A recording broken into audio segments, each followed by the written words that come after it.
Shahid Bella Ternate. Sekedar informasi bahwa Shahid Bella Ternate merupakan salah satu hotel yang representatif di kota Ternate yang kita pilih untuk kegiatan virtual tour kali ini, karena merupakan salah satu hotel yang memiliki fasilitas yang cukup komplit, baik dari sisi ruangan maupun ruang pertemuan serta tersedia kolam renang. Dan untuk saat ini kita hanya menaruh barang-barang kita. Jadi yang bawa barang banyak silahkan taruh dulu di kamar masing-masing. Selanjutnya kita menuju ke meeting point kita. Mungkin demikian. Oke, jadi sudah selesai taruh barangnya. Selanjutnya kita menuju ke meeting point kita, yaitu Benteng Oranye. Silahkan Bapak Ibu, yang sudah ready?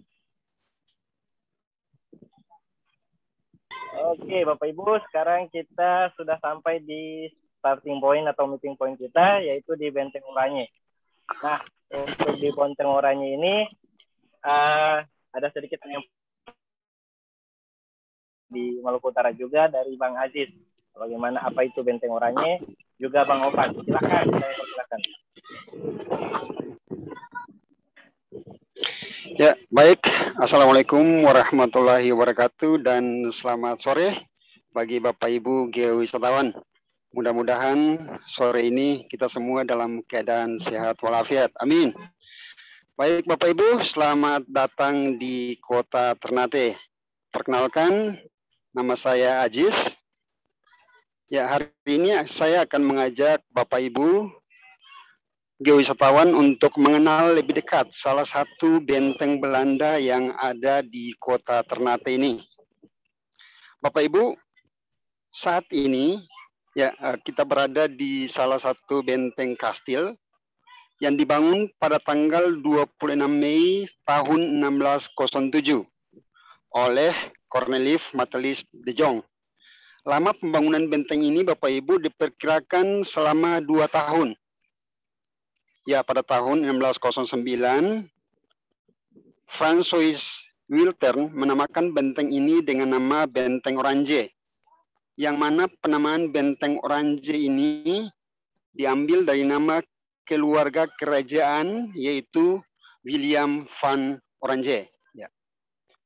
Ya, Bapak Ibu, Benteng Oranje ini dibangun untuk memperkuat pertahanan pusat dagang VOC.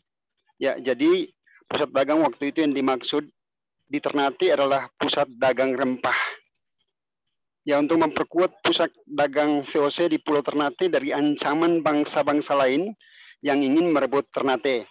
Bapak Ibu, saat itu bangsa yang sebagai saingan Belanda adalah salah satunya Spanyol yang berada di Tidore dan Halmahera waktu itu.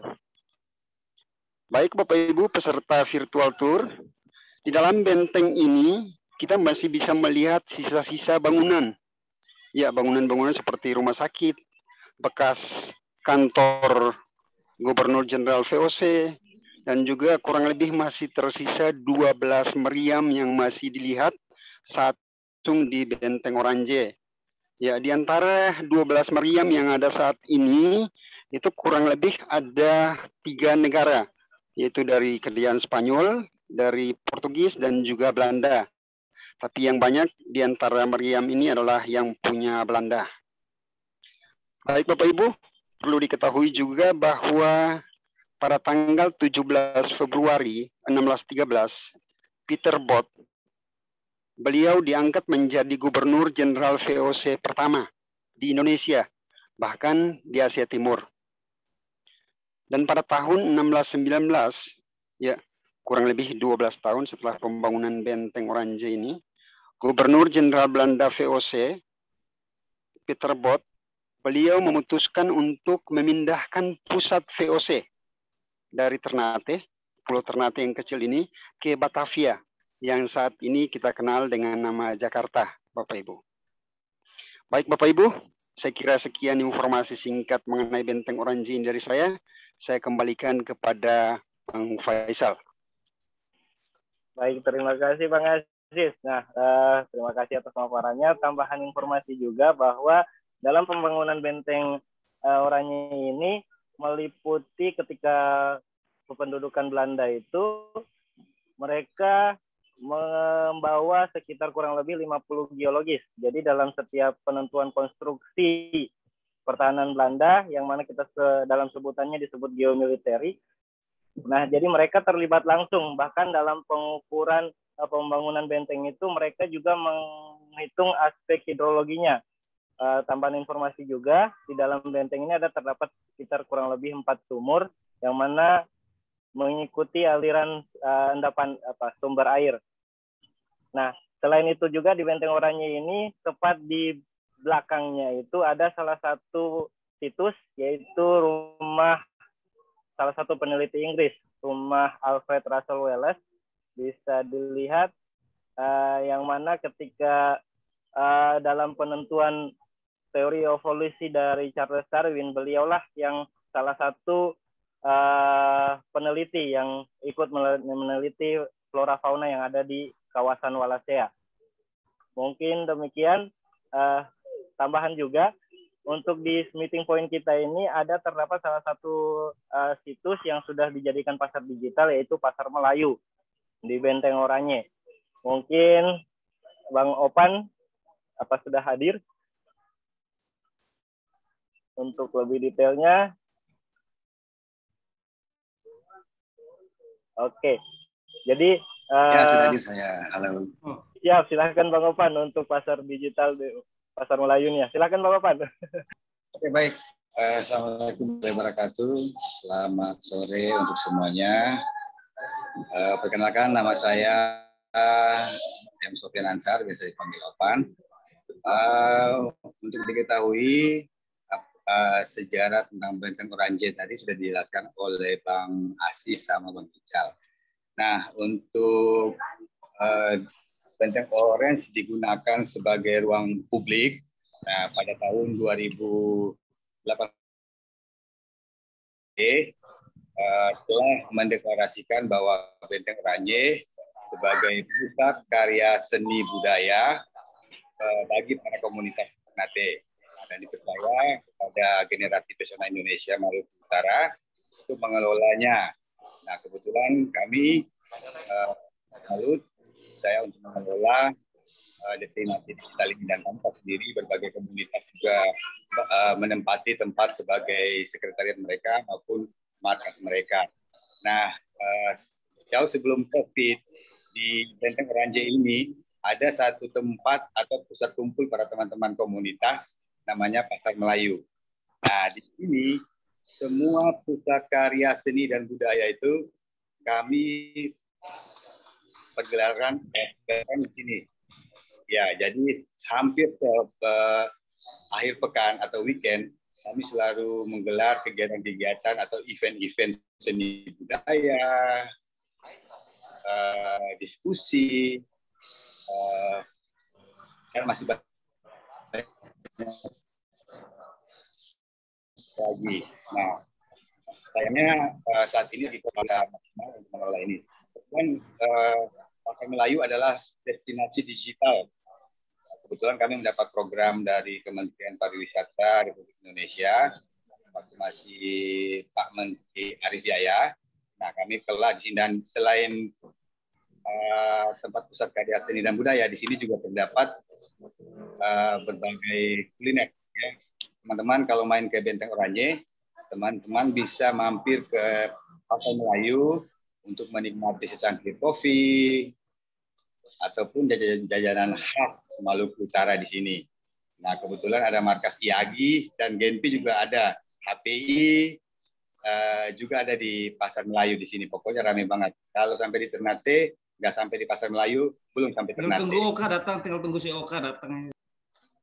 Iya, wajib Bang Oka wajib datang ke sini. Ya, Bang, wah ini. Terima kasih nih Bang Opan. Nah ini pertanyaannya menarik, tadi ada dari Mas Adin bilang Bang Faisal sebenarnya posisinya lagi di Benteng nih ya. Bener ya? Warung kopi. Benar. Lagi di warung kopinya Faisal. Faisal. Untuk Monggo silakan Bang. Ya, baik. Kebetulan saya sementara tepat di Pasar Melayunya, di destinasi digitalnya. Oke, baik, sekilas pemaparan dari teman-teman semua terkait untuk kedepannya.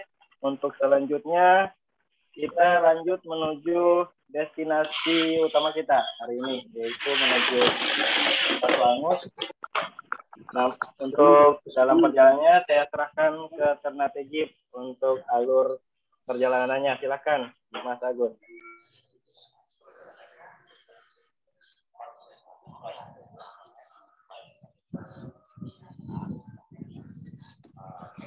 Bang Faisal bisa dengar audio saya? Terdengar Bang Agus.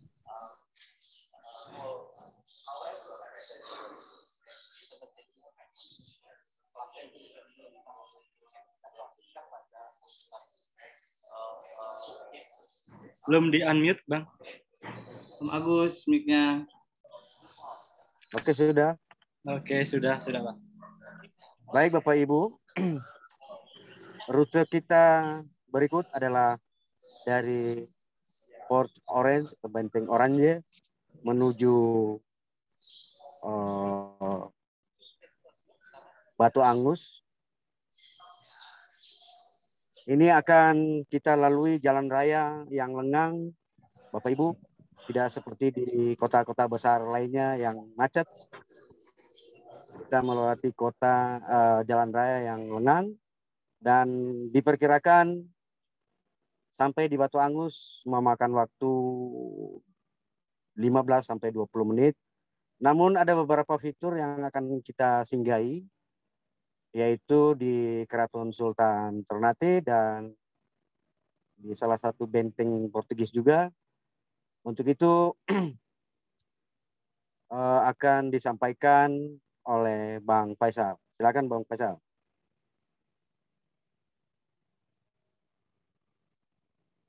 Mic-nya bro. Siap. Oke, baik Bapak Ibu, sebelum kita dalam perjalanan menuju Batu Angus, kita singgah dulu nih ke Keraton Kesultanan Ternate. Nah, untuk informasi lebih jelasnya terkait Keraton Kesultanan Ternate, saya serahkan lagi nih ya Bang Aziz yang sudah standby di Keraton Kesultanan Ternate. Silakan Bang Aziz.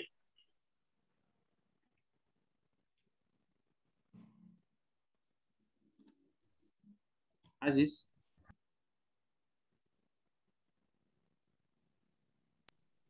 Ya, tes.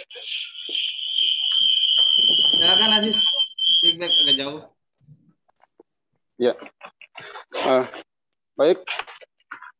Sampai kita ketemu lagi di destinasi yang kedua sebelum menuju ke Batu Angus, yaitu Keraton Sultan Ternate. Bapak Ibu, peserta geowisatawan virtual, saat ini saya mengajak Bapak Ibu berkunjung ke Keraton Kesultanan Ternate. Bapak Ibu, sebelum saya menjelaskan mengenai Keraton Sultan Ternate, perlu sedikit saya menyinggung bahwa di Ternate kita menggunakan istilah Kedaton, bukan keraton ya, Bapak Ibu, Kedaton Kesultanan Ternate. Jadi Kesultanan itu sebutannya juga bisa raja atau juga bisa kolano yang ada di Kesultanan Ternate. Tapi ketika pemaparan saya saat ini, saya menggunakan kata kesultanan atau sultan. Baik Bapak Ibu, sebelum saya mengajak Bapak Ibu untuk mengenal lebih jauh tentang Kesultanan Ternate, sedikit informasi awal bahwa kita di Maluku bagian utara ini mempunyai 4 kesultanan Bapak Ibu. Yaitu Kesultanan Makian, yang kemudian pindah ke Bacan, Kesultanan Moti, yang kemudian pindah ke Jailolo dan dikenal dengan Kesultanan Jailolo, Kesultanan Tidore, dan Kesultanan Ternate, di mana saat ini Bapak Ibu saya ajak untuk berkunjung ke sini. Baik Bapak Ibu, Moloku Kiraha itu artinya di Maluku Utara ada 4 gunung. Ya. Jadi secara keseluruhan, itu kata Moloku Kiraha bisa diartikan bahwa di 4 pulau kecil, di mana 4 raja berada, itu memiliki masing-masing gunung api yang masih aktif. Ada yang sudah tidak aktif lagi, tapi salah satunya Gunung Gamalama itu sangat masih aktif. Baik Bapak Ibu, Kedaton atau Istana Sultan Ternate ini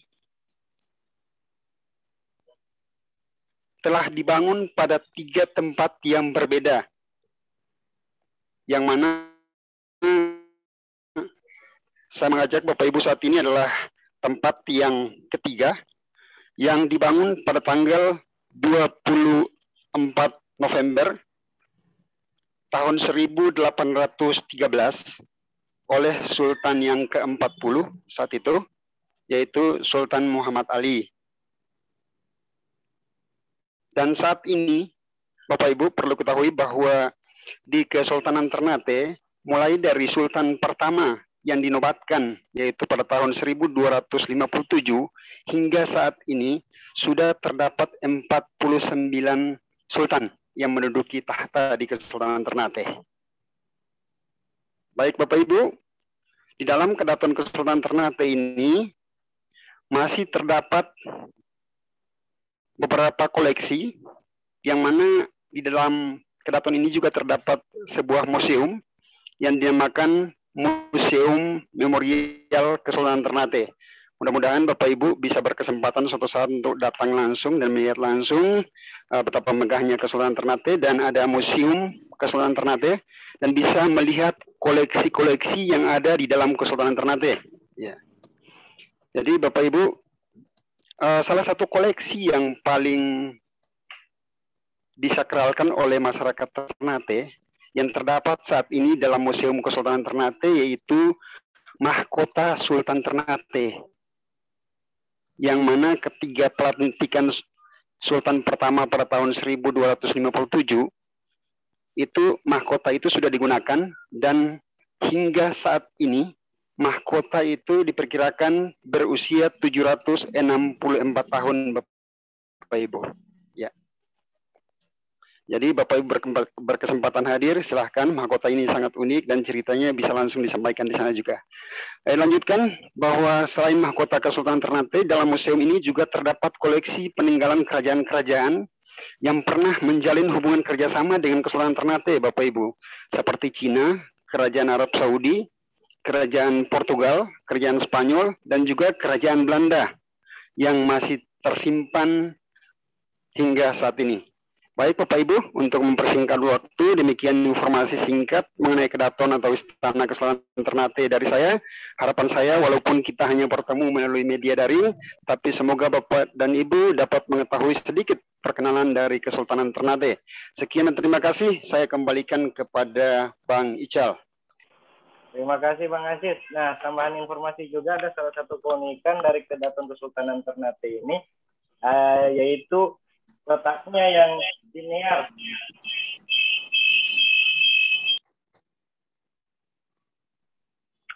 Garis lurusnya itu, mungkin lebih jelasnya saya serahkan ke ahlinya nih Bang Dedi dari Yagi Malot. Silakan Bang Dedi. Baik, Kongkat Komando saya ambil alih. Saya dengar ya. Sebenarnya ini hasil barusan seminggu yang lalu. Kami dengan tim ATR BPN dalam mendesain rencana detail tata ruang kota. Ada satu hal yang terkesan asik untuk dijadikan vista turismenya adalah pola kelurusan jembatan yang ada di depan Kesultanan.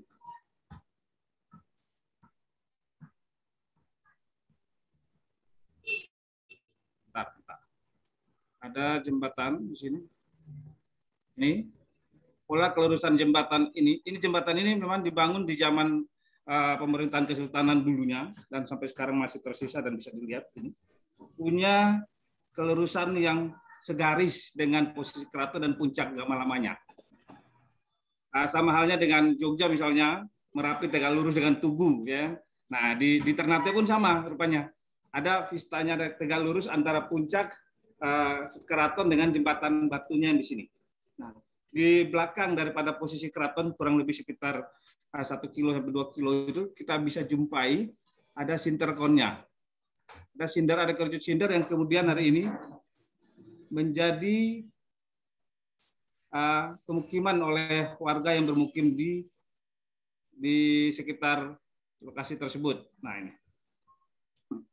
Jadi Begitu sampai Ternate, landing pertama lihat Batu Angus, ya. Perjalanan 10 menit lihat Sindar dan keratonnya. Jadi kotanya memang sangat kecil. Jadi saya yakin teman-teman yang nantinya main ke sini, apalagi teman-teman geoscience-nya pasti asik karena banyak hal yang bisa digali baik dari kultur maupun geologinya.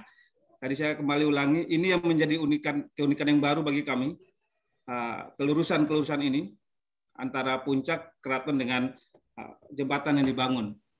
Itu dulu, Mas Faisal dan teman-teman yang lain, silakan dilanjutkan. Oke, baik, terima kasih Bang Dedi atas informasinya. Baik teman-teman, setelah dari Kedaton, sebelum menuju Batu Angus, kita lanjut singgah ke salah satu site lagi, salah satu destinasi unggulan juga yang ada di Kota Ternate, yaitu Benteng Toluko. Ya, sambil menikmati perjalanan kita, ini dia, kita tibalah di Rokasel Toluko. Sekedar informasi, Bapak Ibu sekalian, Rokasel Toluko ini dibangun oleh bangsa Portugis pada tahun 1540 di bawah pimpinan Jenderal Gubernur Portugis, yaitu Francisco Serrao, yang mana salah satu keunikannya juga Rokasel Toluko ini dibangun tepat di punggungan vulkanik, yang juga di situ juga merupakan salah satu geosite yang ada di Kota Ternate, yaitu geosite Akegale. Mungkin untuk lebih detailnya apa itu Akegale, saya serahkan lagi nih yang pemuda kampung asli di Akegale. Silakan Bang Opan. Bang Opan. Ahli waris Gale. Ahli waris Akegale.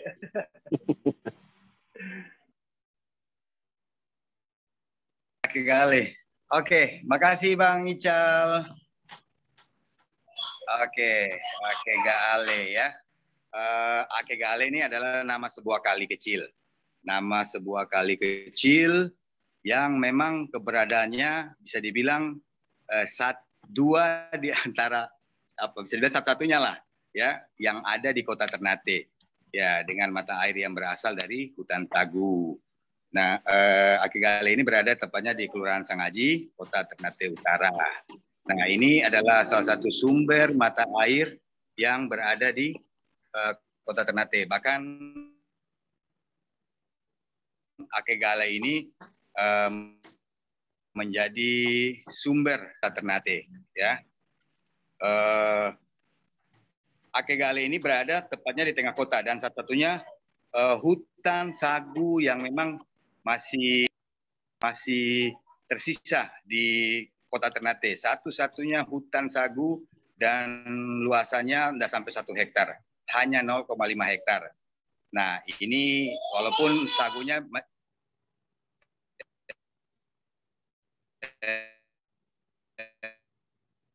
pohon sagunya masih dibilang bisa dibilang kategori merana. Ya, sayang sekali seandainya pohon sagu ini hilang, maka hilang sudah mata air dan pasti air mata orang Ternate pasti mengalir. Kalau pohon sagu yang ada di depan rumah saya ini, tepat di depan rumah saya ini, dulu dari sagu ini menghasilkan air yang begitu jernih. Saya bahkan dari kelas 1 sekolah dasar sampai kelas 4 SD, saya tidak pernah mandi di sumur, bahkan di kamar mandi. Saya setiap hari mandi di Kali Akegale ini. Bahkan kita bisa mencari udang, bisa mencari belut, bahkan ikan mujair. Nah, tapi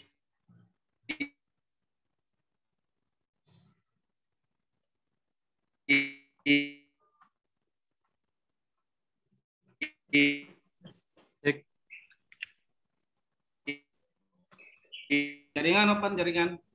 Oke. Stabil jaringannya. Ya. Jaringannya Bang Opan. Opan jaringan. Jadi memang perkembangan Opan. Mungkin saya ini Opan jaringan Opan.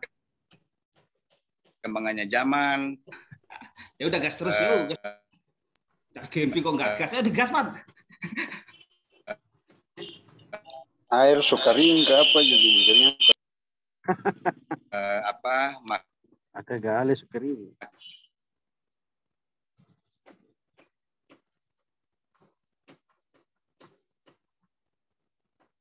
Opan, sorry jaringan.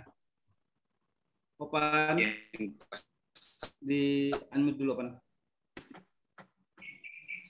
Oke, sepertinya jaringan, Bang. Iya, di unmute dulu bentar sih. Saya lanjutin, saya tambahin. Jadi Rokastil tadi yang dibangun di sini tepat pada punggungan letusan Gama Lama di tahun 1807. Jadi sejarahnya sampai ada Akegale tadi, satu-satunya sumber air sejak tahun 80-an sampai detik ini menjadi satu-satunya. Jadi problem Ternate adalah air tanah sebetulnya. Pulau vulkanik kecil, padat penduduk, dan satu sumber airnya. Repot. Nah, sehingga kami berpikir bahwa kalau ini tidak dikonservasikan melalui kegiatan geoturisme, bahkan nanti pada pengusulan warisan geologinya, maka saya yakin Ternate satu-satunya pulau kecil yang harus belanja air dari luar. Nah, jadi memang kalau kembali melihat pada sejarah letusan waktu itu 1807, pada beberapa catatan menceritakan bahwa sampai terjadi mud flow yang sangat kuat dan tebal sekali menutupi areal sekitar situ Toluko. Bahkan di barangka besar hasil letusan waktu itu sampai hari ini masih ada. Dan satu-satunya lokasi yang bisa kita amati nanti terhadap endapan piroklastik yang paling enak kita lihat adalah daerah sekitar Toluko sampai Sangaji, sekitar Akegale lah. Nah, dan dari militerisme geologis luarnya, benteng itu dibangun tidak pernah lari dari sumber air. Salah satu syarat pertama benteng dibangun oleh siapapun, penjajah dari Inggris, Belanda, Jepang maupun siapa saja, itu syarat utama dia adalah harus jauh dari air. Nah, kemarin ketika kami diskusikan dalam program Haibo Australia tentang bagaimana influenza geologis terhadap Perang Dunia Pertama dan Kedua, jelas sekali tercover bahwa setiap kali pergerakan Perang Dunia Pertama, Inggris, Jerman, segala macam itu sampai terakhir kita Belanda, itu pasti dibonceng oleh geologis. Tugasnya apa? Mendesain tunnel, mendesain airnya, sumber air, water supply, dan kemudian ekskavasinya seperti apa. Bahkan bagaimana menyerang dan bagaimana bertahan pada posisi topografi tertentu. Nah, posisi Rokastil ini adalah posisi terbaik bagi saya ketika dilihat tadi. Dia harus memantau, dia harus berlindung, kalau terbuka sekali langsung ke laut lepas. Kalau yang tadi Benteng Oranye, dia betul-betul satu-satunya benteng di Kota Ternate yang tidak tersentuh oleh letusan Gama Lama. Jadi geologisnya pintar nentuin posisi bentengnya, dan dia jauh dari sungai besar waktu itu. Kalau yang lain-lain sempat tersentuh. Nah, saya pikir seperti itu. Silakan Faisal dilanjutkan. Baik, terima kasih Bang Deddy. Nah, oke Bapak Ibu sekalian, setelah kita mendengar penjelasan dari Rokastil Toluko serta Akegale-nya, sekarang waktunya kita melanjutkan perjalanan menuju Batu Angus. Dalam perjalanan kita kali ini, saya serahkan lagi alur perjalanannya ke Ternate. Silakan Mas Agus. Baik, kita ketemu lagi. Makasih Bang Faisal. Jadi tadi diperkirakan 20 menit perjalanan dari poin pertama dari Benteng Oranje menuju Batu Angus. Namun kita tadi singgah di beberapa fitur, 2 fitur. Sekarang kita lanjut ke Batu Angus dengan memakan waktu dari benteng yang sudah dijelaskan tadi sekitar 15 menit dan akan tiba di Batu Angus. Jalur yang ditempuh mungkin kita lewat di pesisir Kota Ternate bagian utara, jadi melewati pesisir pantai ya Pak Faisal. Jadi demikian untuk sementara. Saya kembalikan Pak Faisal. Terima kasih Pak Agus. Baik Bapak Ibu, selamat datang di Geowisata Batu Angus Ternate. Ini merupakan salah satu site geowisata favorit di Kota Ternate, yang mana di sini sudah kita bagi beberapa zona. Untuk pertama kita masuk dulu ke zona 1, di mana di dalam zona 1 ini merupakan zona fun tourism serta zona edukasi. Di zona 1 ini terdapat beberapa fitur geologi yang cukup menarik. Bisa dilihat di tampilan Bapak Ibu sekalian. Itu merupakan daftar fitur-fitur geologi yang bisa kita lihat di kawasan zona 1 ini. Ada Hordito, Peter, Lava A, Lava Channel, serta Lava Tube. Nah, Bapak Ibu sekalian, di sekedar informasi juga, untuk di kawasan Batu Angus ini, tipe lavanya yang terdapat di sebaran Batu Angus ini yaitu tipe lava AA serta tipe Loki. Mungkin lebih detailnya lagi saya serahkan dulu nih ke Mas Dedi. Silakan, Bang Dedi. Saya digas terus malah.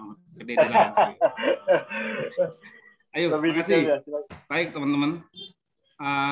Jadi wisata Batu Angus ini kami bagi dalam beberapa zona karena memang lumayan luas. Dia terhampar pada 2 kecamatan, pada Kecamatan Ternate Utara dan Kecamatan Ternate Barat. Nah, dia pun terendapkan pada 2 episode letusan Gama Lama di tahun 1907 dan tahun 1737. Dan teman-teman sementara melihat ini adalah hasil dari 1737, di mana waktu itu sangat khas sekali dibanding sama-sama andesit basaltik, hanya yang satu ada cerahnya dan ini adalah kalau di Batur punya lava hitamnya ya, black lavanya, ini sama-sama hitamnya nih, hitamnya dari timur tapi ya baik. Ada beberapa fitur yang menarik bagi kami. Yang pertama, kami bisa dijumpai ketika sampai ke Batu Angus, bisa dijumpai karena Gama Lama itu punya satu khas, teman-teman. Bentar. Gama Lama itu sangat khas tertentu bahwa setiap kali mau melakukan letusan selalu diikuti dengan gempa-gempa tektonik. Sehingga ada peninggalan, ada sisa daripada jejak tektonik waktu itu yang kemudian dapat dan bisa dilihat hari ini. Tentunya dipengaruhi oleh kondisi setting tektonik regional seperti ini. Kami berada di sini, teman-teman, melakukan dengan collision yang sangat kompleks, terus didorong oleh Sangihe dengan kompleksitasnya, sesar panjang di tengah sini. Sedangkan Ternate Gama Lama adalah strato yang berusia kuarter, masih sangat muda, anak PAUD.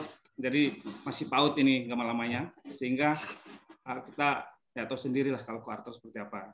Nah, oleh beberapa referensi, kemudian mencatatkan lava Batu Angus tadi, yang hebatnya adalah ini, bagi kami adalah ini, bagaimana peran Kesultanan ketika itu pun ikut mencatat bagaimana proses kejadian alam, bencana geologi ini. Jadi ada perdebatan sengit antara si Belanda dan Jerman dengan Pak Sultan rupanya waktu itu, dan pada kesimpulannya bahwa memang catatan Sultan dan diikuti dengan sampling dating yang diambil pada waktu itu ada di catatannya, maka diputuskanlah kompleks Batu Angus ini adalah 1737. Oleh Pak Tikno Bronto pun dalam fase vulkanik Gama Lama khususnya itu dibagi dalam tua, muda, dan dewasa, dan Batu Angus ini pada fase mudanya. Nah, kalau kita melihat pada lembar regionalnya oleh Apa Andi, maka Holosen kita posisinya udah tuntas, mau lihat apa lagi, Holosen flat begitu. Nah, baik. Tapi ketika ditelusuri, rupanya sangat menarik. Bahkan kraternya Gama Lama seperti ini sudah menceritakan informasi kita bahwa seperti apa pengaruh tektonik sehingga mempengaruhi yang harusnya sinder dia bulat silindernya, ini cenderung cembung dia. Nah, ini sudah pasti bahwa efek tektonisme waktu itu yang sangat mempengaruhi, dan di puncak pun, di puncak pun kita bisa lihat sampai hari ini. Nah ini. Ini yang Gama Lama mudanya yang hari ini. Gama Lama mudanya, dome-nya ada di sini. Dan ini adalah yang retakan vektoral tuanya, faulting tuanya, yang sama beberapa referensi menyatakan bahwa Gama Lama sebetulnya terbentuk di Graben, tapi ya pada beberapa kondisi yang lain juga belum bisa diiyakan kalau saya sih.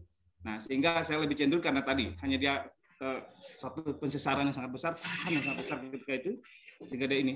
Aliran ini yang kemudian mensupport kita hari ini bisa melihat 1737 seperti apa aliran ini.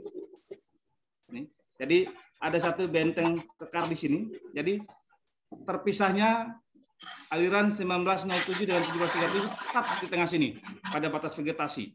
Jadi pada konteks ini jalur patahan ini kemudian mensupport masuk ke daerah sebelah kiri saya sini, sebelah sini, dan masuk pada Sungai Tugurara sebagai bagian daripada endapan hasil 1907-nya. Sedangkan Batu Angus yang hari ini menjadi titik utama beberapa pengembangan site adalah hasil daripada 1737 dengan tipikal andesit basaltik yang berkembang di 1907. Baik, lanjut. Dan bentar ini seperti ini teman-teman. Jadi jelas sekali ini bukan karena didesain oleh tukang bagaimana menghancurkan batunya agar bisa digunakan, tapi memang saya namakan dia kompleks strukturalnya karena memang di lokasi tersebut di sini. Bentar. Oke. Nah, hanya di sini. Kompleks di sini betul-betul kita bisa menjumpai hal ini yang sangat luas dan tidak merata, dia hanya satu titik saja, dan di sampingnya kita bisa mendapatkan channel yang seperti ini, yang tadi di atas yang ini, tuba yang ini, ada bloknya, ada tubanya, satu positioning, satu hamparan dengan punggungan yang ada di sini. Jadi kami menyepakati ini kompleks, dia tidak berdiri sendiri, saya pikir ini kompleks, hanya mungkin ketika pembangunan Batu Angus tadi dalam kepentingan destinasi di waktu itu, teman-teman mungkin belum dapat informasi sehingga ada paving block yang dibangun, saya melihat sudah merubah atau merusak ini. Sayang sekali, yang ini dipotong tengah, di belakang kan paving ini. Sambungan daripada tubuh pipa ini itu di belakang sana, pas di seberang paving ini. Kelihatan sekali. Nah ini. Pipa ini seolah-olah ini pipa dan sangat, nah ini jadi dia nyambung sampai ke pojok yang struktural tadi ada di sini dan spatter ini berdiri di sampingnya persis.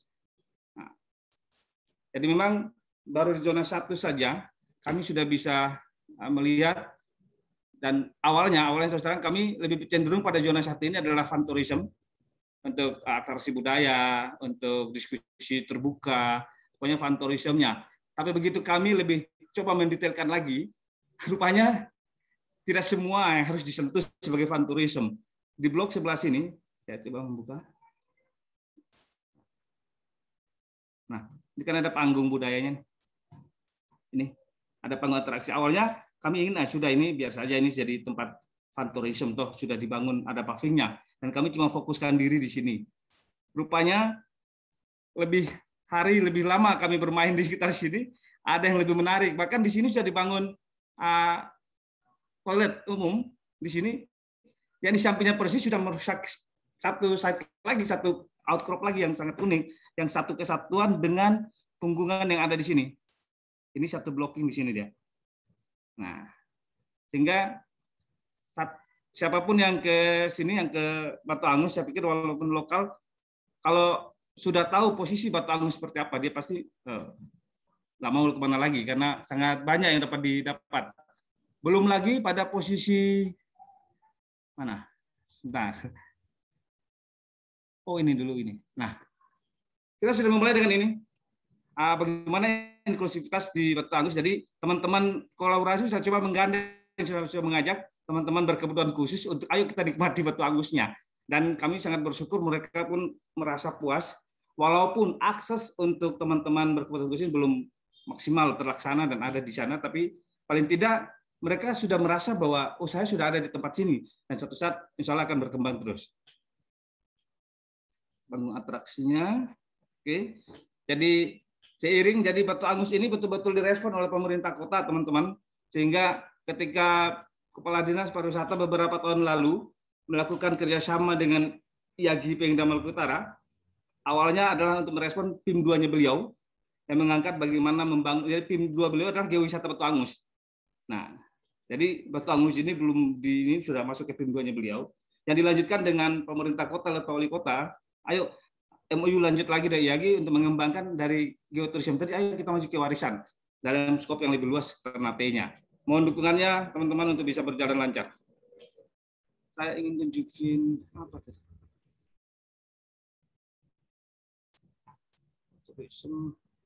Kalau sport tourism yang sudah terlaksana adalah ini. Jadi ada jogging area di lingkaran biru ini, teman-teman. Nah, ini. Jadi siapapun yang mau jogging silakan, kami disiapin oleh pemerintah, kalau pemerintah buat. Terus kemudian bisa juga untuk senam, yoga, dan ya ke depan kami bermimpi bisa ini BMX circuit. Jadi kalau mau balap BMX nggak perlu di dalam kota, langsung ke Batu Angus, manfaatin pavingnya sebagai BMX circuit. Saya pikir ini lebih sport, lebih menarik dan lebih memacu adrenalin untuk teman-teman yang hobi BMX-nya. Ada teman-teman dinas pariwisata di sini, mudah-mudahan langsung direspon, besok Mas kita buat. Oke. Lanjut. Baik, saya pikir itu biar nanti masih banyak lagi kita ke depan. Oh, ini saya lupa ini. Ini teman-teman. Ini sunsetnya Batu Angus. Ini sunsetnya Batu Angus. Di belakang ini Pulau Hiri yang juga bagian dari Ternate, yang dalam desain kami dalam mengembangkan geoturism Ternate adalah interkoneksi. Jadi Ternate itu karena kepulauan, ketika kami tidak mampu mendesain interkoneksi dari pulau satu ke pulau lain, maka ngapain kita bicara geoturism apalagi warisan geologi yang satu utuh, karena dia sama-sama di posisi kuarter aja nih. Hiri pun kuarter dengan strato, Ternate juga kuarter dengan strato, ada Pulau Muti juga strato, dan yang lebih hebat lagi adalah Batang 2 itu Pulau Mayau juga vulkanik system. Jadi 4 wilayah besar Ternate adalah wilayah vulkanik, dan ini yang mau coba kita bangun secara bersama. Silakan Bang Ical, yang lain kita lanjut ke. Oke, terima kasih Bang Ded. Nah, baik Bapak Ibu para wisatawan virtual hari ini. Sekarang kita lanjut, balik lagi ke gerbang masuk. Kita lanjut ke zona 2. Mungkin untuk bagaimana alur perjalanannya, saya serahkan dulu nih ke Ternate Jeep. Bagaimana alur perjalanannya? Ini bentuk aktivasi dalam culture-nya, dalam budayanya. Jadi Batu Angus itu setiap Sabtu Minggu atau setiap minggu sudah ada aktivitas seni. Jadi betul-betul yang ditarikan adalah khas Ternate, tidak ada campur yang lain. Bahkan yang masih ABG pun ikut nari sekarang. Artinya luar biasa. Nah, kita bisa mendorong mereka, dan kami dapat banyak informasi tentang bagaimana Kulaba tadi, kampung Kulaba tadi yang dulunya di atas bergeser sampai sekarang ada dekat pantai karena satu kejadian geologi yang luar biasa ketika itu. Hebat. Oke. Lanjut. Terima kasih Bang Ded. Silakan Bang Agus untuk jalur perjalanan masuk ke zona 2-nya. Silakan Bang Agus. Baik, terima kasih Bang Faisal. Nah, ini agak beda Bapak Ibu. Jalur yang akan kita masuki zona 2 dan beberapa zona berikutnya ke depan. Pengalaman kami waktu survei kemarin, Bang Faisal juga sempat agak mual-mual nih kena jalur ini nih.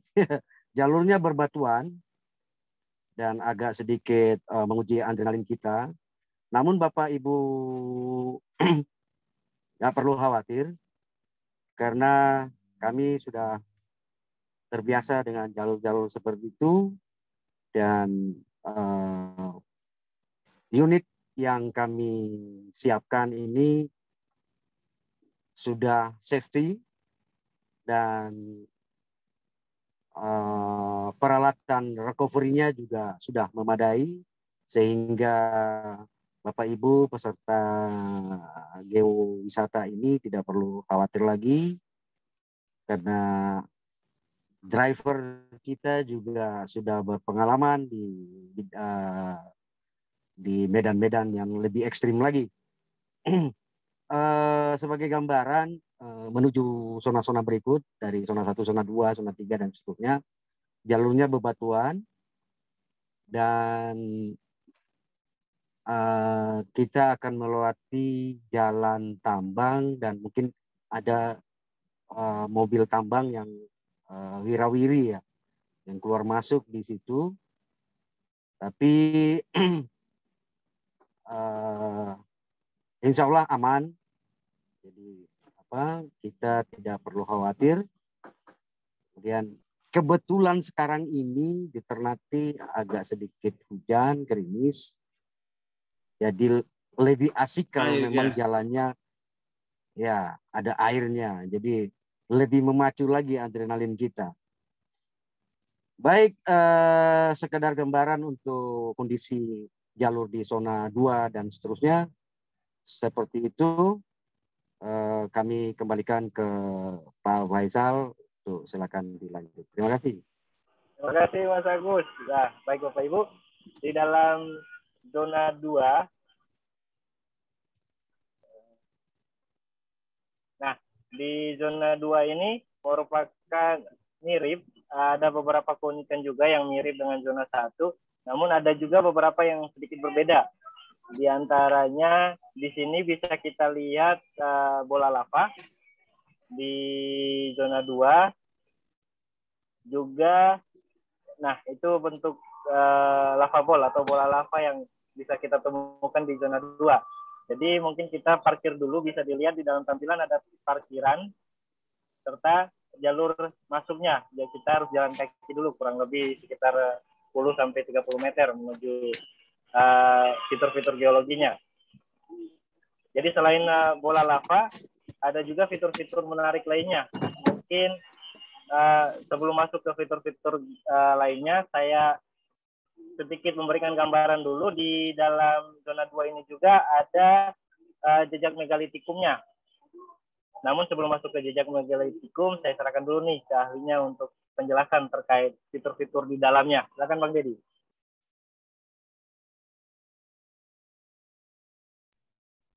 Baiklah kalau gitu.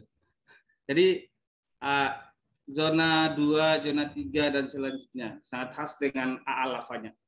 Jadi ada alpha blocky flow, ada alpha blockinya, ada tumulinya. Pokoknya sangat khas dengan AA lavanya dengan satu sistem pengendapan yang sangat slow. Baik.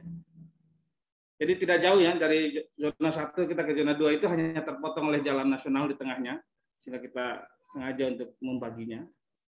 Di pintu masuk dari parkiran, dari sini, bapak-bapak, ibu-ibu sudah akan disuguhin oleh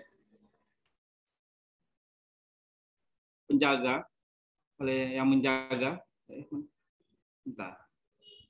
menjaga zona tadi.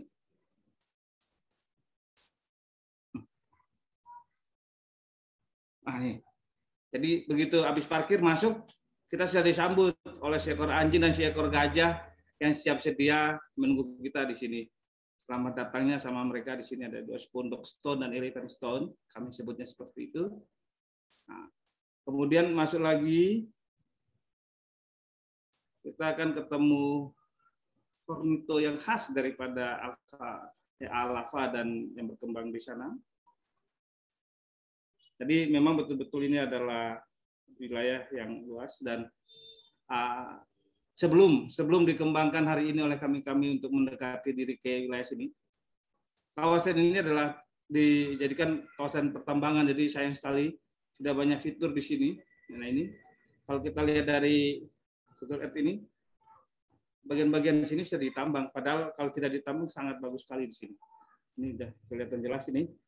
Jadi pola aliran dari gamma lama yang 1737-nya yang tadi sebelum saya tunjukkan itu, ini hubungan bloki lavanya AA bloki lavanya seperti ini. Nah, bloki flow. Jadi alirannya jelas berarah ke timur dari posisi ke utara, ke selatan nih. Ke selatan dari posisi kita di zona 1 tadi. Dan punggungan inilah yang membuat kami tertarik waktu itu. Karena selama ini terus terang orang ke Batu Angus hanya di posisi zona 1.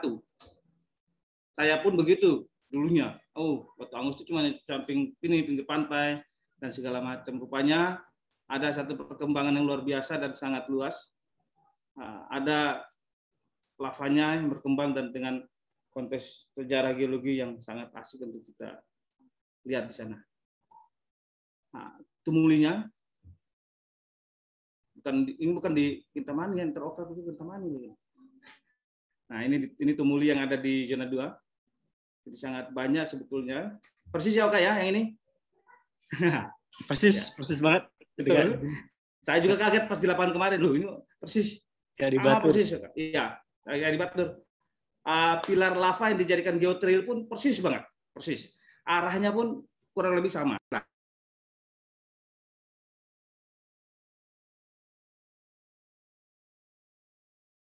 Ke-mute, Bang Deddy. Oke. Kenapa proses ini saya pikir ya sangat khas daripada lava ya, di mana-mana lava itu selalu menghasilkan yang seperti ini. Jadi ini sangat khas. Kalau lava terus nggak ada yang seperti ini ya, dipertanyakan AA-nya dari mana nih? Bukan orang Sunda kalau gitu kan AA. Baik, lava ball tadi sama Ical sudah, tumulinya sudah. Nah, saya tuh pingin mana ya ini nih, di puncak daripada tadi blokir lava flow tadi ini, viewpoint untuk landscape morfologi vulkaniknya kita bisa dapat di sini. Satu sisi kita akan melihat puncak gamma lamanya, sisi yang lain adalah kita bisa melihat pada pulau hirinya. Jadi begitu kita di puncak, tinggal pilih. Saya mau dengan view gamma lamanya atau pulau view yang hiri plus bentangan panjang pulau Halmahiranya.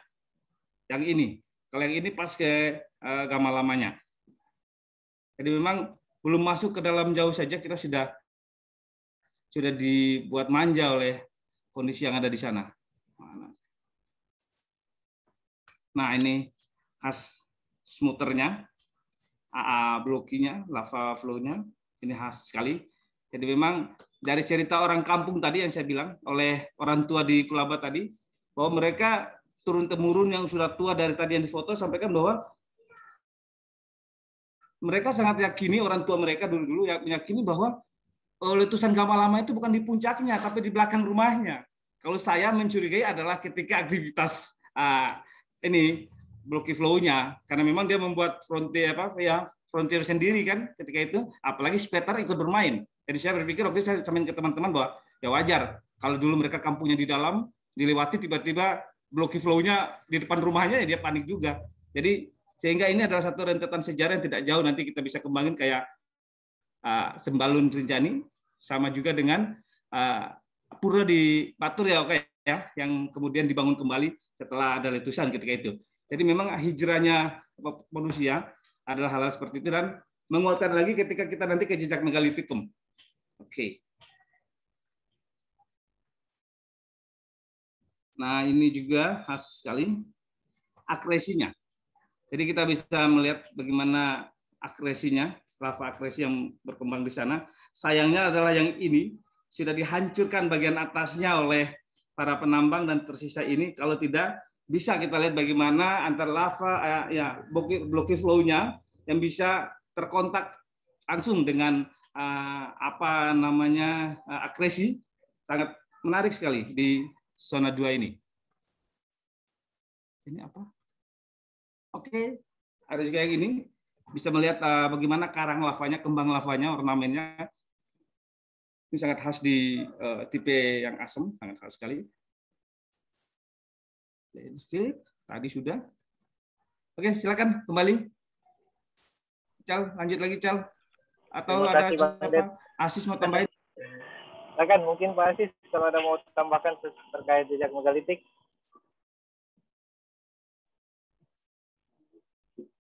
Oke, kalau belum ada, baik para Bapak Ibu, teman-teman, para geowisatawan virtual, selain fitur-fitur geologi yang bisa kita lihat di zona 1, zona 2, ada juga jejak megalitik yang bisa kita lihat di kawasan ini, di daerah Kulaba ini, yang mana jejak megalitiknya di sini disebut dalam sebutan lokalnya kita sebut jere atau kuburan keramat. Bisa dilihat dalam tampilan layarnya, yang mana salah satu keunikan di sini yaitu kearifan lokal masyarakat Ternate atau masyarakat Maluku Utara. Ini mereka menggunakan produk vulkanik dalam kearifan lokal maupun adat istiadat mereka. Itu yang Bapak Ibu lihat itu merupakan batu nisan yang mana diambil dari hasil produk vulkanik itu berupa bebatuan. Ini juga yang menandai bagaimana harmonisasi masyarakat Ternate dari zaman dulu hingga sekarang masih terjaga antara harmonisasi budayanya serta kegeologiannya. Mungkin demikian di zona 2. Sebelum masuk ke zona 3, sedikit tambahan informasi bahwa terkait aktivitas tektonik yang tadi sudah disampaikan Bang Dedi. Dalam Oh ya, silakan. Baik, Bang. Jadi silakan Bang Ded.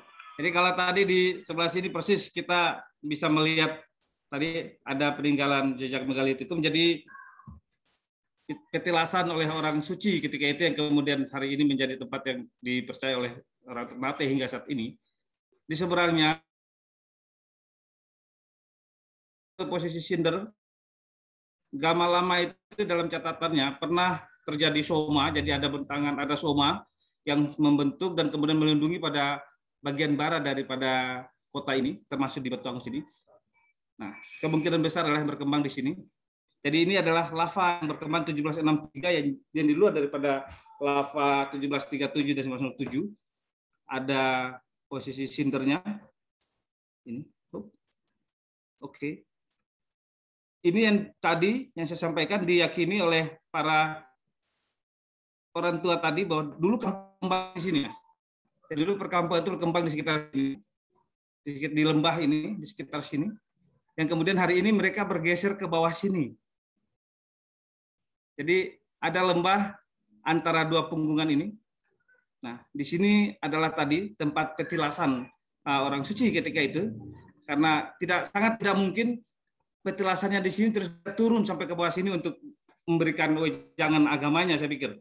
Dia akan dekat dengan komunal yang akan dia ajak, dan saya yakin bahwa di sekitar sini. Bahkan oleh orang tua tadi menyampaikan bahwa mereka ke arah sini hanya untuk mengambil air, terus balik lagi ke sini. Dan memang di atas sini tidak ada sumber air. Oke, jadi ini yang membuat menarik di situ. Silakan lanjut. Jadi sangat kuat antara culture dan kemudian religiusitasnya.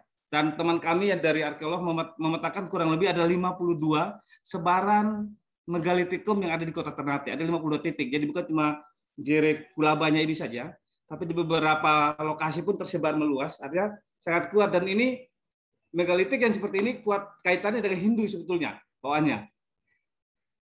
Nah, teman-teman, suatu saat saya pernah ajak, ayo kita diskusikan karena keterkaitannya, sehingga ada teman arkeolog, ada teman-teman sosantro, sehingga pergeseran antara budaya yang tadi masuk ke sini dengan keseragaman vulkan itu seperti apa ini akan terwujud. Oke, silakan. Terima kasih Bang Ded. Baik, rekan-rekan, mungkin sedikit tambahan informasi juga terkait aktivitas tektonik yang tadi mempengaruhi bentuk kerucut atau kubah krater lama-lama tadi. Dalam catatannya salah satu peneliti Belanda yang kalau tidak salah namanya Alexander Sigurdsson de Klerk, itu beliau mencatat beberapa aktivitas tektonik yang cukup mempengaruhi. Jadi ada dari tahun 1607 sampai yang cukup dahsyat itu terjadi di 1840 juga, yang serta 1737 yang dalam catatannya dalam sebutan Batu Angus ini di zona 1 itu dia sebutnya dengan sudut yang hangus atau burnt corner. Nah, dalam catatan beliau juga aktivitas tektonik yang terjadi itu di 1840 memakan korban jiwa kurang lebih sekitar 200 orang serta hampir sebagian besar bangunan di pusat kota itu hancur. Mungkin demikian tambahan informasi terkait aktivitas tektoniknya. Selanjutnya kita lanjut ke zona 3, rekan-rekan geowisatawan virtual yang berbahagia dan semoga sehat selalu. Silakan lanjut ke zona 3.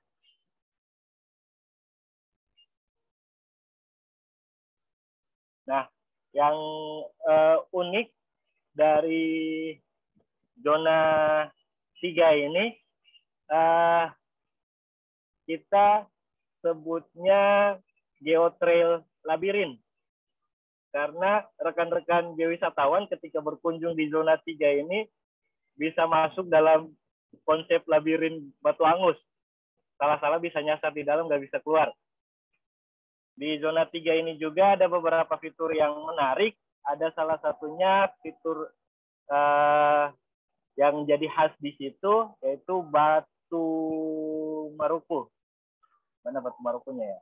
Nah, ini merupakan zona 3-nya. Di sini viewpoint taman lavanya bisa dilihat. Ini kita sama teman-teman Ternate Jeep ketika itu melakukan geotrail ya, Mas Agus, Bang Debi semuanya. Ini kita view taman lavanya di zona 3-nya. Selain viewpoint-nya ada juga ini lava tumulinya yang kita dalam penyebutan lokal kita sebutnya Batu Maruku. Batu Maruku itu bisa dilihat Bapak Ibu, bentuk batunya seperti orang atau manusia yang sedang menunduk dalam mungkin sedang berdoa atau gimana. Jadi kita sengaja menggunakan nama lokal di sini untuk jadi ciri khas, yaitu Batu Maruku. Jadi Maruku itu dalam bahasa lokal artinya bahasa Indonesia itu menunduk. Mungkin Bang Det, apa ada gambaran visualnya ketika ada di Opan? Ada di Opan sih, tunggu Opan tuh. Oh, siap. Oke. Mungkin Mas Agus bisa sampaikan, Mas Agus. Silakan Mas Agus. Bagaimana rutenya? Adrenalin seperti apa? Ya. Tahu Oka dengan lava tournya bisa main ke sini. Nah, itu penting. Silakan Mas Agus. Baik, terima kasih Bang Det. Saya kira Bang Oka pasti maulah ke sini melihat tadi view-view yang sudah ditampilkan, kemudian akan memicu adrenalin bersama Ternate Jeep. Ya, Bang Oka. Baik, untuk jalur berikut. Jadi jelas sekali ya teman-teman. Ketika kita dari zona 3 ke zona 4, zona 2 ke zona 3, alur lelehan tadi mengikuti kondisi struktur rekahan yang sudah tercover sebelumnya. Jadi di tengah sini ada di berbagai tulisan disebut dengan Barangko Kulaba. Jadi barangka besar, sesar besar yang ada di situ merupakan jalur utama pengendapan lava 1907 maupun 1737. Nah, di lokasi ini pun kita masih bisa lihat, ini jelas bukan karena aktivitas penambangan, tapi memang dibentuk seolah-olah ini terlihat dengan bentuk parit gitu di dalam sini. Pada sisi yang lain yang tadi disampaikan oleh Ical, salah-salah hilang jalan karena memang pilarnya seragam. Nah, oke, silakan Mas Agus, bagaimana? Lanjut Mas Agus. Mas Agus. Baik,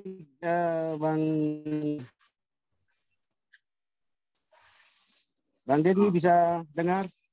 Bisa lanjut Mas, jelas. Oke, untuk selanjutnya kita masuk ke zona 3 atau? Ya, zona 3 sampai ke zona 4, lanjut. Ya, baik. Bapak Ibu, seperti yang sudah kita ketahui bersama bahwa di sini banyak jalan atau jalur yang hampir mirip yang tadi disebut labirin oleh Pak Faisal, Bang Faisal. Nah ini agak sempit jalannya untuk kalau kita menggunakan unit Jeep. Jadi asik untuk medan-medan yang menantang seperti ini. Pasti Pak Oka kepingin banget nih ke Ternate untuk menikmati menguji adrenalin di kawasan Geopark Batu Angus. Untuk selanjutnya zona berikut tidak beda jauh, ada beberapa tanjakan yang perlu kita perhatikan. Lagi-lagi bahwa Bapak Ibu jangan khawatir, kami dibawa oleh driver yang sudah berpengalaman di medan-medan yang ekstrim dan mereka sudah bisa tahu apa yang diperbuat. Jangan khawatir Bapak-bapak, Ibu-ibu. Selanjutnya saya kembalikan ke Bang Faisal. Bang Faisal. Teman-teman ini ya, jadi jalur trail itu mengikuti sepanjang lepas dari zona 2, kita di zona 3 itu cuma ada di taman tadi pilar lavanya di sekitar sini. Setelah lepas dari batasan ini, teman-teman akan masuk pada jalur trail, dan juga yang biru ini adalah kita desainkan untuk sport tourismnya, tapi untuk sepedaan, bukan untuk joggingnya. Sehingga dari sini sampai pada masuk di zona yang kelima, baru kemudian ada, sebetulnya masih bisa kita menceritakan kondisinya, cuman sengaja didesain arah ini betul-betul hanya untuk geotrailnya. Silakan Ical, sambil menunggu Ical saya lagi. Terima kasih Bang Det. Nah, baik Bapak Ibu, sudah selesai. Mungkin dari zona 3 ini kita bermain-main dulu di dalam labirin, hati-hati nyasar. Masuk ke zona 4 menuju zona 5 itu mungkin kita sudah masuk ke aliran lava yang berbeda, karena tadi sudah disebutkan oleh Bang Dedi. Jadi untuk Batu Angus itu terjadi dari sejarah dan catatannya terjadi ada 2 tahun yang berbeda, 1907 sama 1737. Jadi di Batu Angus ini kita mulai dari zona 1737 menuju ke 1907. Bisa dilihat dalam tampilannya ini bagaimana jalurnya dari arah, jika kita lihat dari arah atas, bentuknya seperti kipas yang ada yang mengarah ke seputaran bandara, ada yang mengarah ke Kulaba. Silakan Bang Det, lanjut ke zona 4. Baik, saya tambahin dulu. Jadi pas di sini nih, raise hand-nya saya ini, yang ini, pas titik temu yang membatasi mana 1907 dan mana yang 1737, jelas sekali dari tekstur dan pada komposisi warnanya sangat jelas. Saya coba besar. Nah, batas vegetasi ini sangat jelas di sini. Ini batas vegetasinya di sini, yang ke sana sudah masuk pada perkembangan strukturnya yang sangat kuat ketika mempengaruhi letusan ketika itu untuk petahan faultingnya ini, lama-lama faultingnya. Lanjut ke zona berapa Faisal? 5. Oh iya, sabar. Di zona 4 ada beberapa fitur yang bisa teman-teman lihat. Adalah yang pertama, khas daripada lava A yang ada di 1907. Ini sangat beda dengan yang ada di 1737 tadi. Di sana kita masih mendapatkan andesit yang sangat warnanya seperti ini dan sangat masif, kuat. Bahkan dia interiornya adalah dinding lava. Interior yang terbentuk di 1907 ini adalah rata-rata dinding lava yang memanjang. Jadi dia mengalir dan tidak jauh. Ciri khas daripada andesit yang belum kan seperti itu. Ketika andesit yang terkomposisikan dengan basalt, saya pikir pola alirannya akan lebih jauh daripada andesit yang bersifat sangat blocky seperti itu. Oke, ada juga Pernito yang berkembang di sana. Terus kemudian sisanya daripada zona 4 ini adalah kita dihadapkan pada tadi perjalanan dengan geotrail. Jadi geotrail tadi, begitu kita masuk di sini, ada vegetasi ya di sini teman-teman. Kalau dari vegetasi ini, parkir di sini dan jalan kaki hanya untuk melihat tadi blok lava dindingnya tadi di sini di zona 4. Balik lagi, kemudian kita akan menyentuh pada perkembangan dari pengendapan 1907 di area lain di zona 5. Ambil alih zona 5. Terima kasih Bang Det. Nah, ini yang cukup menarik di zona 5 nih, yang mungkin teman-teman bahkan yang di masyarakat Ternate pun banyak yang masih belum sampai ke sini, belum terlalu tahu. Nah, di zona 5 ini, Bapak Ibu geowisatawan virtual, di sini terdapat salah satu fitur yang cukup menarik, yaitu terdapat gua lava. Serta ada juga di tepat di depan gua lava itu ada dinding lava yang memang sangat-sangat ini. Nah, ini bisa Bapak Ibu lihat, ini gua lava yang ada di zona 5. Untuk lebih jelasnya proses pembentukannya saya kembalikan lagi nih ke Bang Ded biar teman-teman mungkin lebih ini.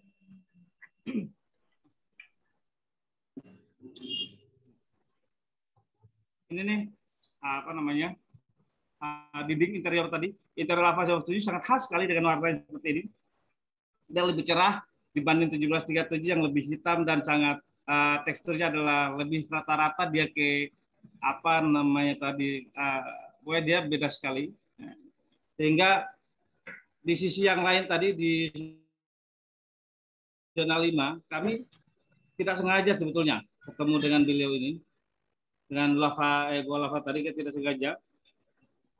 Awalnya kita targetnya cuma ini, karena memang sejak depan itu sudah dimanfaatkan. Jadi arena atau kawasan ini secara edukasi sudah menjadi wilayah yang sering dimanfaatkan oleh teman-teman dari teknik sipil, bahkan pertambangan, untuk mempelajari tentang bagaimana menghitung RMR-nya, mekanika batuannya. Jadi ketika ini sudah digunakan untuk bagaimana menghitung, mengambil data struktur, data kekarnya, dan kemudian dihitung RMR-nya. Nah, secara tidak sengaja waktu itu teman-teman kemudian ketemu dengan beliau ini. Jadi tertutup vegetasi waktu itu, sangat tebal di sini vegetasinya. Tertutup, kami parkir di sini. Jadi ini yang waktu itu saya langsung, oh ini berarti beda dengan yang ada di Batu Agung di pantai. Nah, dalam perkembangan kita coba telusuri dengan teman-teman JIP ketika itu. Awalnya kami mengikuti jalur lingkar ini. Bentar. Jalur yang biru ini ya, kami mengikuti. Jadi ring ini,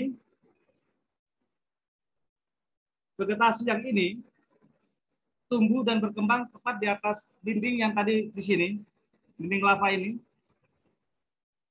lurus menjadi batas pagar yang membatasi antara, yang di sini kita jumpai adalah aliran piroklastiknya yang di sini.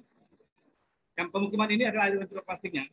Dan di sini masih lava fresh yang tidak teruraikan. Kalau dalam bahasanya Pak Tiko dan Apandi, andesit yang tidak teruraikan ya di sini nih. Jadi dia masih masif dan tidak terganggu oleh apapun dalam membentuk interior lava yang lain. Nah, sehingga di rute berikutnya kami sepakati dengan teman-teman trail, karena teman-teman Jeep punya istilah dilarang sampai ke aspal, dilarang injak aspal, harus tanah terus. Mau tidak mau, saya membantu dan teman-teman kolaborasi untuk mencari jalan agar tidak menginjak aspal tadi.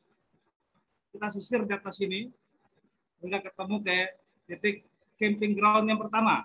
Jadi ini ada camping ground yang pertama. Bagaimana kita camping ground ini? Saya kembalikan ke Ical. Ayo, Ical. Terima kasih Bang Ded. Nah, baik teman-teman rekan-rekan geowisatawan virtual. Jadi untuk menuju campground 1907 itu kita punya dua alternatif. Baik yang tidak sempat menggunakan Jeep, mereka bisa menggunakan kendaraan roda 2, bahkan skuter metik pun bisa masuk sampai ke tepat di ada titik poin gambar orang itu. Di situ bisa kita parkir dulu di situ, parkir motor di situ, dijamin aman, tidak bakal hilang. Juga kita lanjut jalan kaki, trekking melalui jalur biru itu menuju ke campground 1907-nya dengan panorama bentang alamnya yang cukup menarik. Bisa kita lihat indahnya Gunung Gamalama serta Laut Halmahera dengan Pulau Halmaheranya di campground 1907. Adapun yang memang tidak mau capek jalan kaki, trekking, bisa lanjut aja nih pakai Jeep lewat jalur yang tadi sudah disebutkan Bang Dedi, jalur yang garis putih itu. Nah, di campground dari campground sini juga ada salah satu zona juga dari campground kita menuju ke zona berikutnya. Mining.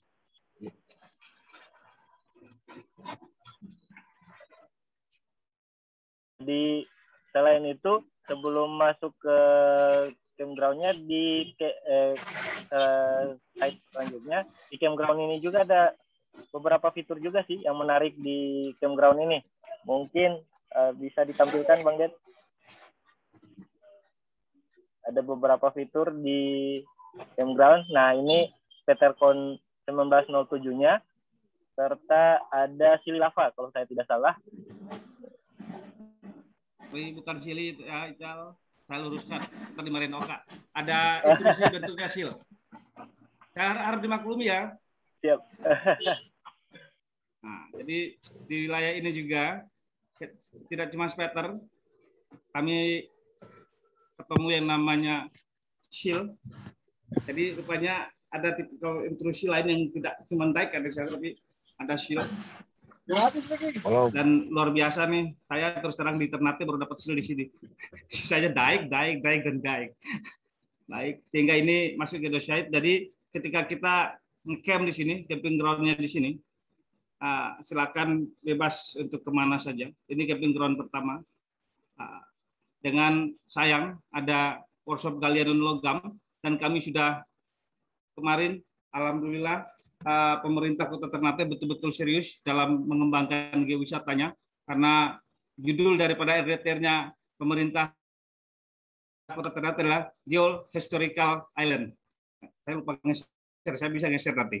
Jadi RDTR-nya tematiknya adalah Geohistorical Island. Jadi Ternate harus betul-betul menjadi pulau yang dibangun dengan karakter geologi, dibangun dengan karakter sejarahnya, dan sustainable serta resilience. Ada ketangguhannya dalam pengembangan ke depan. Kami untuk IAGI sangat berterima kasih sekali bisa dilibatkan dalam memberikan masukan ke depannya. Baik, lanjut Ical. Terima kasih Bang Det atas koreksinya. Ya. Baik. Tadi Marin Oka soalnya. Oke, baik teman-teman. Dari campground kita menuju ke kita namakan itu camp border karena tadi yang mungkin sudah ditunjukkan Bang Dedi.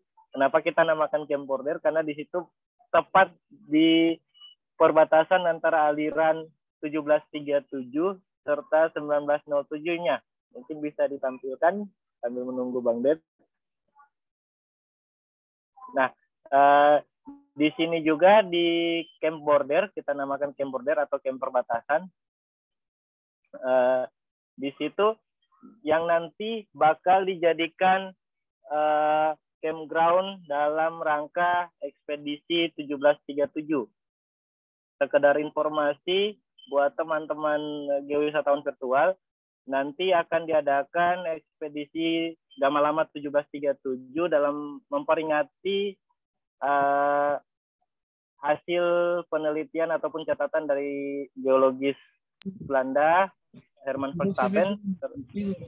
Nah, itu mungkin bisa dilihat di tampilan layar Bapak Ibu, rekan-rekan geowisatawan virtual, jalur merah itu merupakan jalur ekspedisi Gamalama 1737 nanti yang rencananya akan dijadikan jalur pendakian khusus konservasi dan edukasi dari teman-teman tim kolaborasi juga dari pemerintah kota.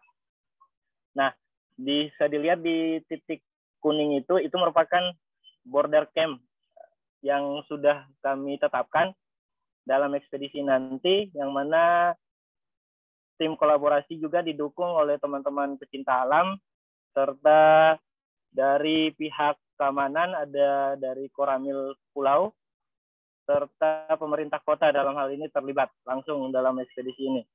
Mungkin dalam jalur ini semoga kedepannya bisa menjadi jalur yang sangat menjadi jalur favorit dalam pendakian Gunung Gamalama. Mungkin demikian dari saya. Saya ada tambahan dari teman-teman lain, saya silakan Bang Dedi, Mas Agus, ataupun yang lain. Jadi Bang Det, siap, lanjut.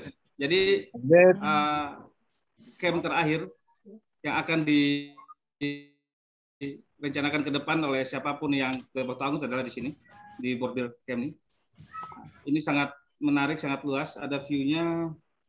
Jadi sayang nih, Opan belum ada videonya nih, nanti tunggu. Jadi di sini teman-teman sudah bisa menikmati namanya sunset dan namanya sunrise. Biasanya di puncak, stop point yang bisa mendapatkan dua-duanya ini kan susah gampang ini. Terhalang vegetasi atau terhalang pungan bukit sebelah. Tapi di boarding ini, kita sudah bisa langsung mendapatkan poin sunset maupun poin sunrise-nya. Kami sudah coba dengan teman-teman Jeep kemarin, masuk di hari Sabtu bermalam, Sabtu sore kita ketemu sunset-nya, pagi kita ketemu sunrise-nya. Luar biasa. Yang kita nggak ketemu di sana hanya kopi hitam dari Kintamaninya. Oke, jadi yang didesainkan oleh kami nantinya ke depan adalah di sini. Betul-betul ini sebagai jalur konservasi. Jadi jalur pendakian ini adalah jalur konservasi. Jadi memang jalur ini kalau saya adalah tidak terbuka untuk semua orang, tapi ini adalah jalur riset. Di sini dia bisa belajar tentang bagaimana pengaruh tektonik terhadap vulkaniknya. Di sini dia bisa belajar bagaimana catatan Verstappen maupun Gorgaten bahwa ini luar biasa aktivitas magma pada kawah muda Gamalama-nya. Jadi total rim kereta yang ada di Gamalama itu adalah 9 perkembangan. Berarti sudah ada 9 kali dia berevolusi. Otomatis kan seperti itu, nih. Nah, 2 di flanknya adalah yang Mar, ada Tolire sama Marngade-nya. Yang sisa adalah terbentuk di lingkaran dibagi 3. Dibagi jadi 3, ada ring di sini, ada rim satunya puncak ini. Ada rim 2 perkembangan karena di sini ada beberapa cinder pon maupun skorianya. Terus kemudian pada kaki vulkaniknya. Nah, ini dibagi oleh Verstappen ketika itu dan dilanjutkan oleh Mimon Padang waktu itu, sama-sama Belanda besar Indonesia. Baik, jadi memang lama-lama pun Ternate dalam hal ini punya karakter tersendiri sama dengan gunung-gunung api yang lain. Yang hebatnya di Ternate, PVMBG mencatat bahwa dalam melakukan satu letusan, dia tidak selalu mengikuti tahapan prosedural perubahan pada tingkat magmatisnya, tapi dia bisa dari posisi yang masih di bawah langsung ada erupsi. Karena apa? Pengaruh daripada tektonik tadi. Dan terakhir di 2018 kami sempat panik waktu itu teman-teman di posko karena yang harusnya dia belum melakukan ada efusif, tiba-tiba efusif. Nah, artinya dari perubahan asap pun tidak memberikan informasi ke kita sebetulnya. Dari asap yang keluar saja tidak ada informasi bahwa akan ada efusif atau eksplosif. Tapi tiba-tiba ada efusifnya. Nah, di situ saya melihat sendiri bahwa memang Gamalama punya khas. Jadi bukan cuma Merapi yang tak pernah ingkar janji, Gamalama pun tak pernah ingkar janji. Seperti ini. Nah, oke. Dan satu lagi, perkembangan kota pertama Gamalama di Ternate pun dimulai di puncak gunung, bukan di pantai. Sampalo, namanya Sampalo. Sampalo itu dibangun adalah di puncak, tepat di proksimanya. Jadi bukan, kalau kebiasaan kan pesisir itu perkembangan kota komunal, berkembang di pantaian, dan otomatis nelayan lebih banyak.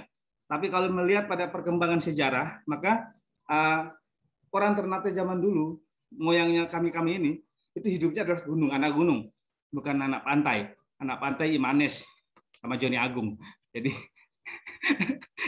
ada ini yang menjadi satu karakter kuat oleh kita, adaptasi dan harmonis dengan gunung apinya. Yang kurang hari ini dan akan kita majukan terus adalah konsep ini harus terinklusif. Barusan UGM KKN di sini dan sudah membuat pedoman mitigasi bencana di kawasan Batu Angus untuk gunung api dan tsunami. Saya pikir inilah yang harus dikembangkan pada pengembangan geoturisme maupun perkembangan lebih lanjut ke depan. Bukan begitu, Beli? Baik, silakan lanjut. Bang Det. Usul Bang Det. Lanjut. Bang Faisal, saya usul ke Bang Det nih, Bang. Dari tadi nih di camping ground nih, Bang Det. Ya, siap. Hanya usul saja. Untuk fasilitasnya umumnya bagaimana, Bang Det? Boleh diusulkan itu di camping ground, terutama di camping ground. Nanti tahapan developmentnya nanti Mas Agus, setelah kita identifikasi, inventarisir, karakteristiknya betul-betul kita petakan, baru kemudian mau diapain, nah itu developmentnya. Nanti ada jalannya sendiri, ya kan kayak. Belajar dari Oka lah gitu. Saya baru besok diuji masalahnya. Oka saya diuji dulu Oka. Oke, baik. Baik, Terima lanjut. kasih, Saya pikir Bung kita Ded. nggak perlu lama-lama di puncak karena cuaca juga kurang bagus. Baik, rekan-rekan semuanya, mungkin sekedar gambaran saya izin berbagi terkait video geotrail kita kemarin. Oke, Faisal, Pak Faisal, teman-teman, biar kita nggak lama-lama di puncak, kan cuacanya cepat berubah nih. Sambil nikmati geotrail videonya, kita jalan aja ke pantai, enak malah, Kang. Ayo digas yuk. Mana Kak, setuju nggak ya? Setuju, Bang. Oke.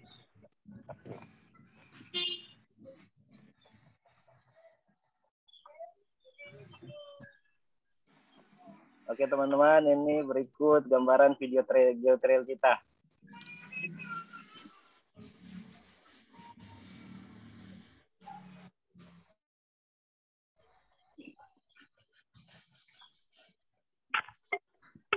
Mobilnya kata-kata.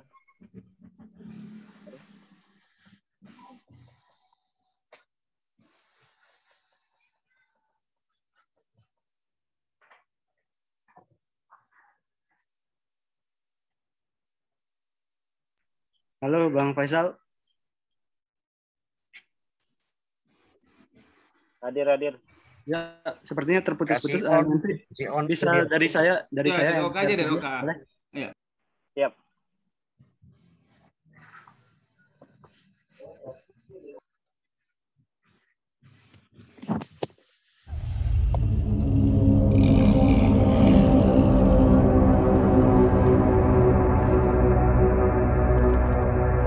Boleh.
Oke, Bang.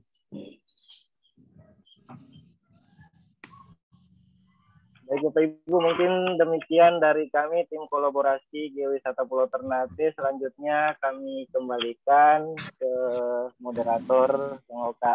Silakan Oka. Iya, baik. Terima kasih Bang Faisal.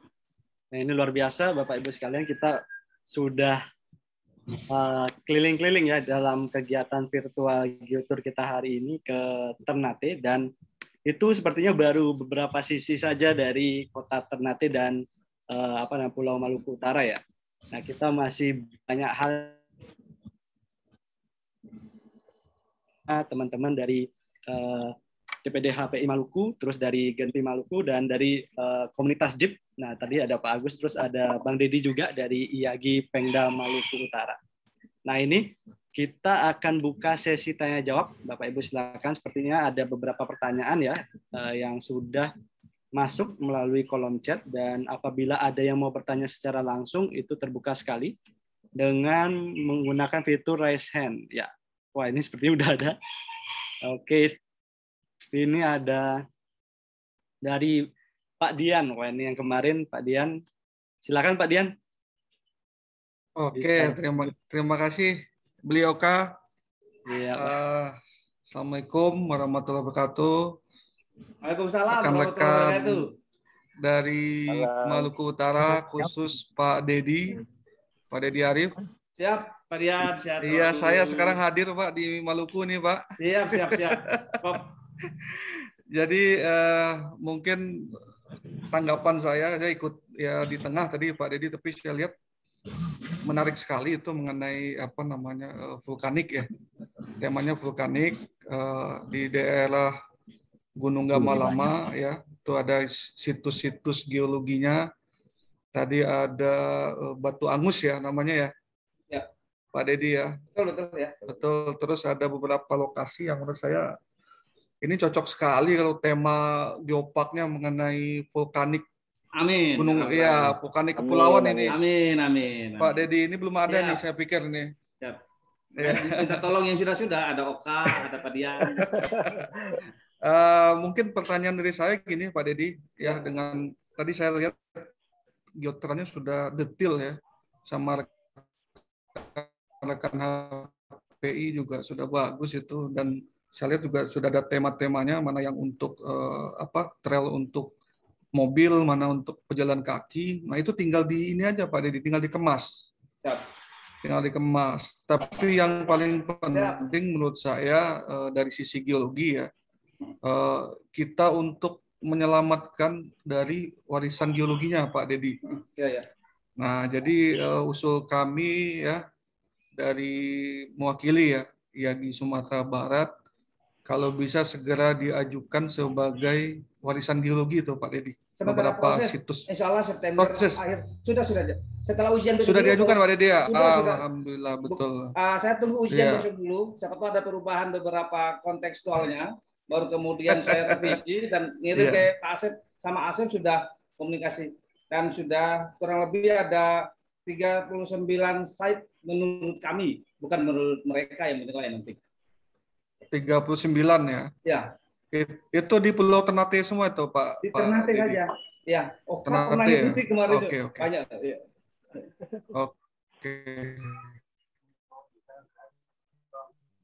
Dan terkait dengan penataan kawasan. Oke, baik Pak Dedi. Saya pikir ini ya Pak Dedi. Terkait dengan saya pikir dengan adanya Pak Dedi ini mudah-mudahan ini bisa terbentuk geopark Ternate ini. Amin. Jadi mungkin saya dari Sumatera Barat ya ingin sekali berkunjung ini. Mudah-mudahan kalau pandemi usai ya bisa berjalan-jalan dengan Pak Dedi ini di ditunggu Pak Gamalama. Semoga pandemi cepat pergi. Iya, betul. Janji ke Oka juga mau ke Kintamani ya. Kita ketemu Kintamani dulu baru ke Ternate. Oke, siap Pak Dedi. Jadi saya ucapkan ini selamat ini untuk Geopark Ternate, semoga sukses. Semoga bisa menyusul Sumatera Barat untuk punya Geopark nasional. Oke, mungkin demikian beliau kan. Terima kasih. Terima kasih Pak Dian. Iya Pak. Terima kasih Pak Dian. Ya.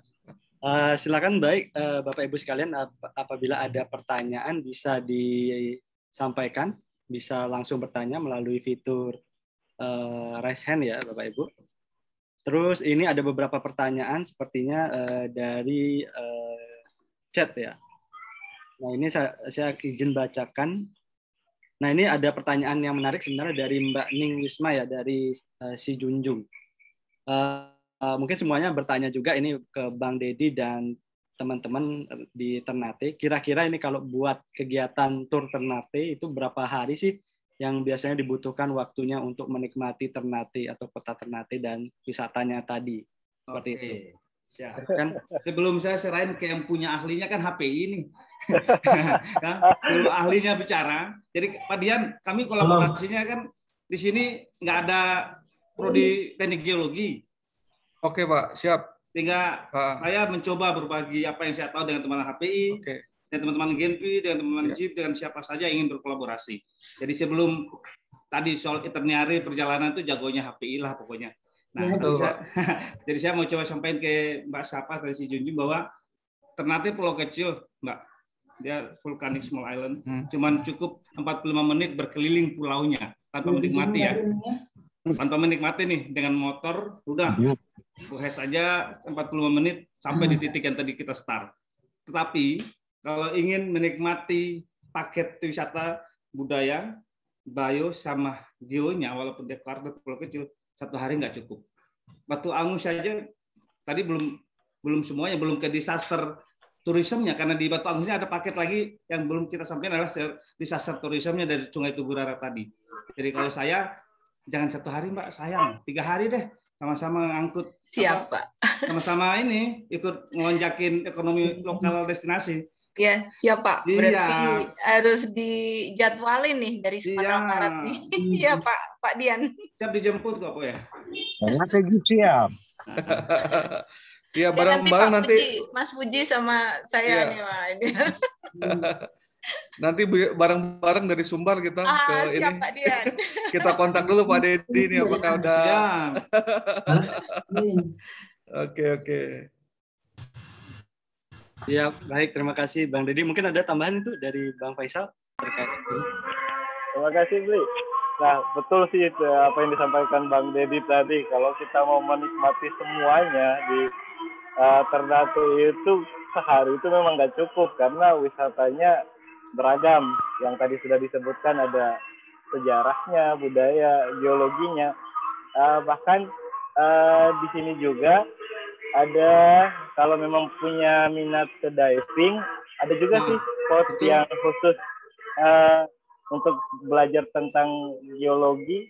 Bagaimana sih proses istilah apa ya namanya kalau tidak salah itu apa kemarin ya Bang, saya lupa. Lava cave sama pilar lavanya. Pinnacle lava. Lavanya. Jadi kita ada. Silakan Bang. Jadi ada satu stop site kami. Tadi nggak masuk dalam bagian Batu Angus di selatan kota, di flank kota ini. Kami dapatin lava cave-nya tapi di bawah laut submarine pada 2 referensi yang berbeda. Satu dia sebutin ini submarine, yang satu tidak sebutin submarine. Artinya masih ada PR banyak untuk kita riset di sini yang harus dituntaskan. Dari ketika kita baru mulai penyelaman, kita ketemu 5 meter, slope-nya langsung ke 32. Jadi dari 5 bukan ke 6 ke 7, tapi langsung ke 32 dan langsung ketemu namanya lava, gua lava vulkaniknya, tapi bawah laut. Sayang nih di laptop satunya, kalau enggak saya putarin videonya. Nah, saya cuma siapin satu video yang kalau di orang Ternate sebutnya Salai-Jin. Jadi bagaimana ritual yang melibatkan, kalau dari kacamata yang lain pasti memikir ini syirik segala macam. Tapi ini adalah bagian daripada culture yang harus dipelihara, yang dijuara sebagai satu kesatuan pengembangan ke depan. Izin ya, bisa kan? Saya izin. Monggo Bang. Ngeser bentar. Sebentar. Sabar.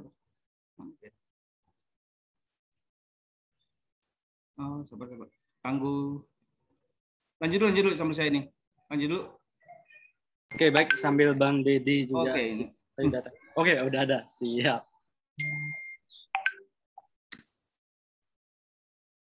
Jadi ini ritus orang di sini.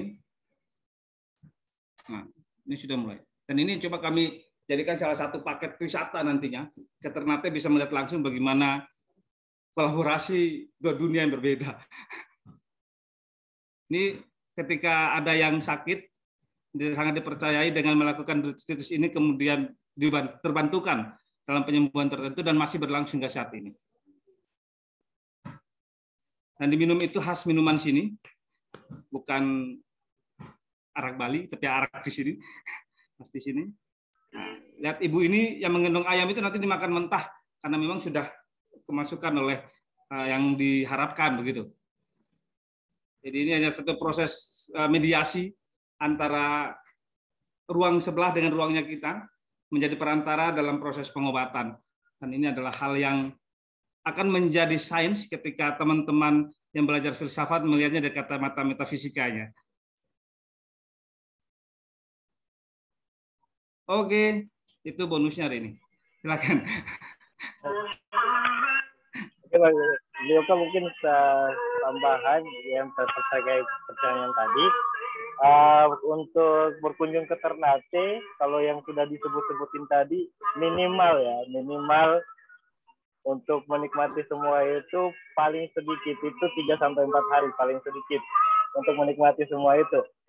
Nah, untuk terkait yang tadi yang sudah saya sebutkan, mungkin saya coba share ya Bang Ded video diving pinnacle lavanya. Oke. Di saya Santo Pedro-nya sebentar.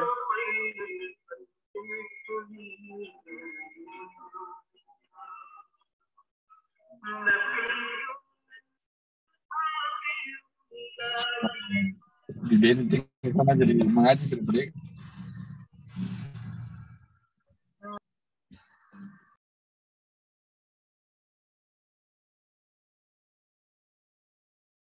Terus putus ya. Nah ini goanya Pak. Ini sudah 32 nih. Ini kedalamannya sudah ke 32, panjang sekitar 25 meter. Ini sudah 32. Dan di bawah sini yang ini putih ini bukan pasir karena koral, bukan ini. Ini full vulkanik dan saya sengaja ngambil samplingnya. Nah, takutnya orang bilang, wah ini jangan-jangan coral reef-nya ada samplingnya, full basal ke dia. Dan di atas stop site ini ada punggungan yang hari orang Ternate bilangnya Florida, dan ada satu benteng disebut dengan Kota Janji. Entah kenapa disebut dengan Kota Janji. Asis masih ada di situ, bisa asis lah ceritanya yang itu ini basal tadi yang ini bukan, tapi yang sebelahnya tadi. Jadi yang hobi nyelam silakan. Pak Ipul Unpak ya, Pak Kuan, Pak Ipul pernah ke sini?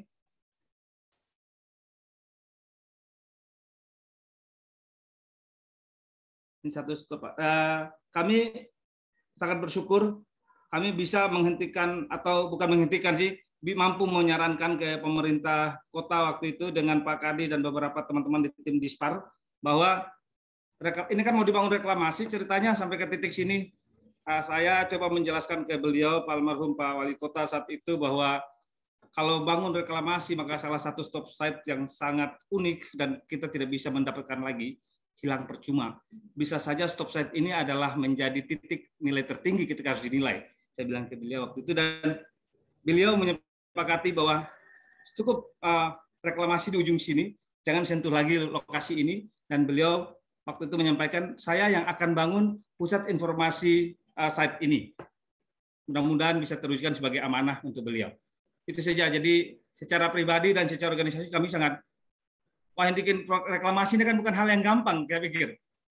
Benua saja harus berdarah-darah yang reklamasi. Nah, saya hari itu alhamdulillah beliau pun menyepakati, dan kemarin ketika kami rapat konsultasi publik RDTR pun, saya coba menyampaikan kondisi ini dan teman-teman di Bapelitbangda dan tim ATR BPN menyetujui dan meminta peta delinasi penyebaran geoset ini sebagai bahan pengembangan peta ruang di kota ini. Begitu Pak Dian, mudah-mudahan berjalan lancar ke depan.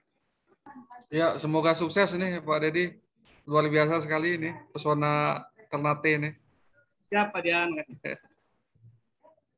Ya, terima kasih Bang Dedi dan Bang Faisal, ini sudah tadi memang ternyata banyak hal menarik ya, ternyata ada gua bawah laut lagi. Nah, ini menjadi geoset yang menarik di kedepan hari untuk dikembangkan.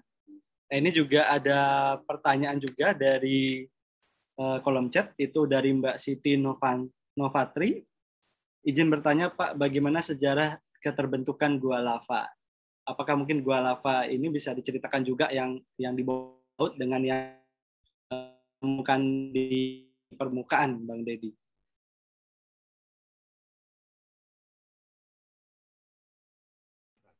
Oke, jadi sederhananya begini, Mbak siapa tadi namanya? Mbak Siti. Mbak Siti, sederhananya kalau saya biar gampang, biar gamblang, di saat lava tadi mengalir membentuk, ada satu proses yang secara perlahan, jadi dia tidak bersama. Biasanya kan secara bersama pada kemiringan topografi tertentu, aliran tadi akan bergerak secara bersama. Nah, tapi yang saya pahami secara sederhana bahwa lava tadi tidak secara bersama-sama membentuk pendinginannya, sehingga ada pada sisi lain yang lebih duluan dan sisi lain yang sudah. Nah, akhirnya dia membentuk ruang tersendiri di dalamnya dengan daya dukung. Kalau sudah jadi batunya, maka secara mekanika batuannya ada satu sisi yang lemah. Lama-kelamaan celah-celah ini dengan fitur splatinya atau yang berkembang di dalam dinding-dinding lava tadi pasti ada aliran airnya yang tertulis. Contoh di Batu Angus adalah titik air terbaik hasil pemboran BWS adalah di dekat gua lava ini. Ada 3 titik yang masuk hanya 72 meter sudah dapat debit air yang sangat bagus. Sehingga pengembangan Batu Angus salah satu sisi yang kami usulkan adalah wilayah konservasi air tanah, bukan hanya sekedar geoturismenya. Jadi semangat ke konservasinya adalah juga konservasi air tanahnya. Karena krisis air tanah akan menjadi ancaman serius di kota ini. Seperti itu Mbak, sederhananya. Kalau secara rumitnya lebih ribet lagi nih kita bahas di sini. Oke. Baik, terima kasih Bang Deddy. Silakan Bapak Ibu, masih dibuka pertanyaan. Mungkin ada 1 atau 2 pertanyaan di akhir ya, karena memang kita mendekati waktu untuk penutupan. Ini mungkin pertanyaan dari saya sih Bang Deddy. Tadi, nah ini sepertinya kalau bicara Volcanic Island ya, kalau di daerah Ternate itu sebenarnya hampir mirip juga kayak di Geopark Batur ya. Dan apa yang ada di sana sebenarnya kayak apa yang ditemukan di Batur sih. Banyak. Dan yang ini mungkin yang menarik adalah kita belajar kayak geoantropologi ya. Jadi melihat bagaimana masyarakat di sana beradaptasi dengan kehidupan atau aktivitas vulkanismenya. Nah tadi Bang Deddy dan teman-teman juga cerita nih, ternyata aktivitas atau kegiatan sejarah di sana itu juga dipengaruhi oleh kegiatan vulkanisme dari Gama Lama, kan seperti itu. Nah mungkin gimana nih Bang, apakah ada kayak ibaratnya lokal wisdom ya yang dimiliki terkait tentang kesiapsiagaan ini? Kan challenge-nya justru di Gama Lama kan udah tahu ada. Jadi silakan Bang. Jadi Ternate itu punya ritus namanya Koluliki. Setiap tahun pihak kesultanan selalu ada kayak di Jawa sedekah bumi, dan setiap secara besar pihak kesultanan Ternate itu terbagi 2. Istilahnya ada 1 bebatu dunia dan 1 bebatu akhirat. Jadi ada dua kelompok ini, unit kerja ini yang bekerja siapa yang mengurusi duniawi dan siapa yang mengurusi tentang yang akhiratnya tadi. Nah, teman-teman yang akhirat ini akan selalu setiap tahun akan selalu melakukan yang sesuai pertanyaan Oka tadi. Ada ritus-ritus tertentu untuk bagaimana Gama Lama itu tidak mengamuk dan tidak mengancam akan membahayakan warga kotanya. Orang sini menyebutnya Koluliki. Jadi akan dikelilingi pulau ini, tapi tidak lewat darat, lewat laut. Jadi keliling pulau lewat laut. Di beberapa titik yang sudah menjadi penentu dari tahun ke tahun yang lalu, mereka akan mampir mendoakan secara Islami di situ. Jadi dipimpin oleh pimpinan bebatu akhirat tadi dengan doa yang khusus. Jadi doa-doa yang dibacain pun memang spesial untuk bagaimana memberikan, orang sini bilang tolak bala. Jadi tidak ada lagi ancaman yang bisa membahayakan. Yang namanya kita berikhtiar itu lebih penting. Jadi preparedness yang dibangun oleh pihak kesultanan seperti itu. Kesiapsiagaan sudah dibentuk sejak awal. Nah, oke. Nah, seiring juga dengan itu misalnya perpindahan keraton dari, kan sudah 3 kali ceritanya nih. Keraton pertama yang tadi saya bilang ada komunal awal di kota ini, berpindah ke 1 titik lagi, dan keraton yang tadi kita lihat di video tadi, itu pun karena aktivitas vulkanik. Jadi pergeseran wilayah kerja kesultanan bergeser agak ke kota hari ini, karena memang dilihat pada sisinya adalah aktivitas vulkanik, dan itu menjadi 1 titik geosite tersendiri. Sehingga kami sama HPI pun dalam pertanyaan Oka tadi kita sudah punya paket sendiri. Jadi paket untuk khusus geoculture dan geoarkeolog yang ditanyain oleh Oka tadi kan di situ sebenarnya. Culture-nya apa dan arkeolognya apa, nyambungnya kemana nih, terus kemasan secara geologinya apa, sudah kita buat paketnya. Jadi kalau orang mau wisata khusus untuk arkeolog dan culture tadi, ya tadi kita ajak ke wilayah yang lain. Kalau pure ke gunung api, kita lebih cenderung tadi ke Batu Angus plus lava bawah lautnya. Karena di samping Batu Angus pun ada parasitkonnya, ada alterasi bloki lavanya, dan kemudian ada rapi yang berkembang, dan cuma 1 titik aja rapinya. Nah, seperti itu kan. Jadi memang sudah ada dari dulu lokal wisdomnya, dan setiap kampung, setiap kelurahan itu juga melakukan. Jadi bukan cuma kesultanannya. Jadi pada kelompok terkecil sampai ke kelurahan itu juga melakukan ritus-ritus yang sama dengan pendekatan dan titik yang berbeda dengan kesultanan. Nanti secara besar diambil oleh pihak kesultanan untuk di closing lah. Nah, gitu. Closing statement oleh kesultanan untuk bagaimana dilindungi oleh sang pencipta. Seperti itu, Kak. Jadi sama. Kalau mau ke Ternate, nanya pas mau ada ritus itu. Jadi lihat gunung apinya secara geologinya bisa terlibat dalam ritus-ritus kesultanan, karena memang sampai hari ini kesultanan di Maluku Raha yang tadi disebut oleh Asis ada 4, aktivitasnya masih kencang itu Ternate sama Tidore. Yang lain masih ada, cuman ritus tertentu sudah tidak terlaksana lagi, mungkin karena soal dari siapa yang ngelakuin lagi kan biasanya seperti itu. Terima kasih, Pak. Ya, terima kasih Bang Dedi udah jawab pertanyaannya. Izin ya, Pak Dedi. Ya. Ya, beli sebentar ya. Pak Dedi, tadi kan sudah dijelaskan tadi ada beberapa tipikal apa ya namanya lava ya, ada yang pilau lava, kemudian ada yang dike. Ropi ya, ropi. Berarti ini kan kita sudah punya beberapa tipe nih Pak, tipe pendinginan magma. Ini menurut saya tinggal ini nanti dari HPI dan IAGI Pak, pasang papan informasi Pak, semacam panel gitu kan di lokasi-lokasi itu. Nah jadi orang atau masyarakat awam bisa melihat, wah ini ternyata hasil pendinginannya seperti ini ya, seperti dike ya. Dike itu kan bahasa geologi itu Pak, dike, seal gitu kan. Kalau saya sama Pak Dedi mungkin langsung paham gitu ya. Cuma kalau masyarakat umum ya, cuma teman-teman HPI tentu butuh penjelasan kenapa sih terbentuknya dike ya, terbentuknya seal. Seal itu kan dia sejajar dengan lapisan, kemudian tipe-tipe lava tadi itu Pak Dedi, menarik Pak Dedi. Jadi kalau menurut saya Gamalama ini katalog gunung api yang kalau menurut saya lengkap ya. Amin. Jandri dengar ya Jandri ya. Ya, tipe stratovolcano menurut saya lengkap. Jadi tinggal kita nanti mungkin secara warisan kita bikin matriksnya tuh Pak. Siap. Mungkin sudah ada dari Pak Dedi. Ya. Itu Pak Angus kemudian nanti besok. Ya, mungkin untuk tiap situs itu Pak nanti bekerja sama dengan Dinas Pariwisata membangun amenitasnya Pak, papan informasi. Nah, seal ini prosesnya seperti itu, gambarnya seperti apa gitu Pak. Ya. Nanti mungkin dari dari Beli Oka mungkin sudah ada nih template-nya, tinggal copy aja ya. Tinggal di WA. Tapi nomor mahasiswanya di belakang. Iya, saya pikir beres itu berdua ini. Secara adat bisa beres ini. Mungkin begitu aja Beli ya. Oke, makasih Pak Dedi. Terima kasih Pak Dian ya. Terima kasih Pak Dian, ini masukannya untuk ini, dan memang menarik sekali. Kembali challenge-nya banyak dan pastinya juga menjadi peluang yang besar juga di kedepannya, karena geowisata ini seperti tadi Bang Dedi ada banyak local wisdom yang bisa diceritakan. Lalu dari local wisdom, dari informasi geologinya itu menjadi sebuah storytelling yang bisa diceritakan oleh para pemandu. Karena pada dasarnya geowisata ini kan juga memang concern-nya adalah edukasi juga dan konservasi ya, yang seperti itu. Nah, begitu. Baik, mungkin ada lagi mau bertanya secara langsung kepada Bang Dedi dan Bang Faisal dan rekan-rekan, kan bisa melalui fitur raise hand atau unmute langsung sekarang ini.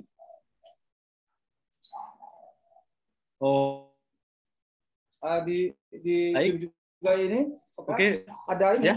Ada. Ya, silakan. Ada di Ternate itu ada jaringan komunitas kota Ternate. Jandri masih ada Jandri. Saya lihat tadi ada. Dan jadi aktivasi Batu Angus misalnya, teman-teman di pemuda Batu Angus itu terlibat dalam sisi culture-nya seperti tadi ada atraksi seninya, ada budayanya. Itu disupport dan didorong oleh tadi teman-teman jaringan komunitas kota. Nah, dan disupport penuh juga oleh Dispar. Nah, di Dispar di sini saya masih lihat ada perwakilan dari Ibu Emil dari destinasi nih. Tadi Pak Dian mungkin sarannya sudah sangat bagus dan alhamdulillah didengar sama teman-teman pariwisata, dari teman-teman jaringan komunitas kota. Tadi memang model Ternate lebih digenjot adalah kolaborasinya. Kalau IAGI sendiri patah 2 di tengah jalan jadi. Silakan Ibu Emil, kalau mau mumpung ada Pak Dian dari Sumatera Geopark Sumatera Barat. Ada Oka dari Batur, bisa di-sharing-sharing Mas Jandri untuk bagaimana kita ke depan. Silakan.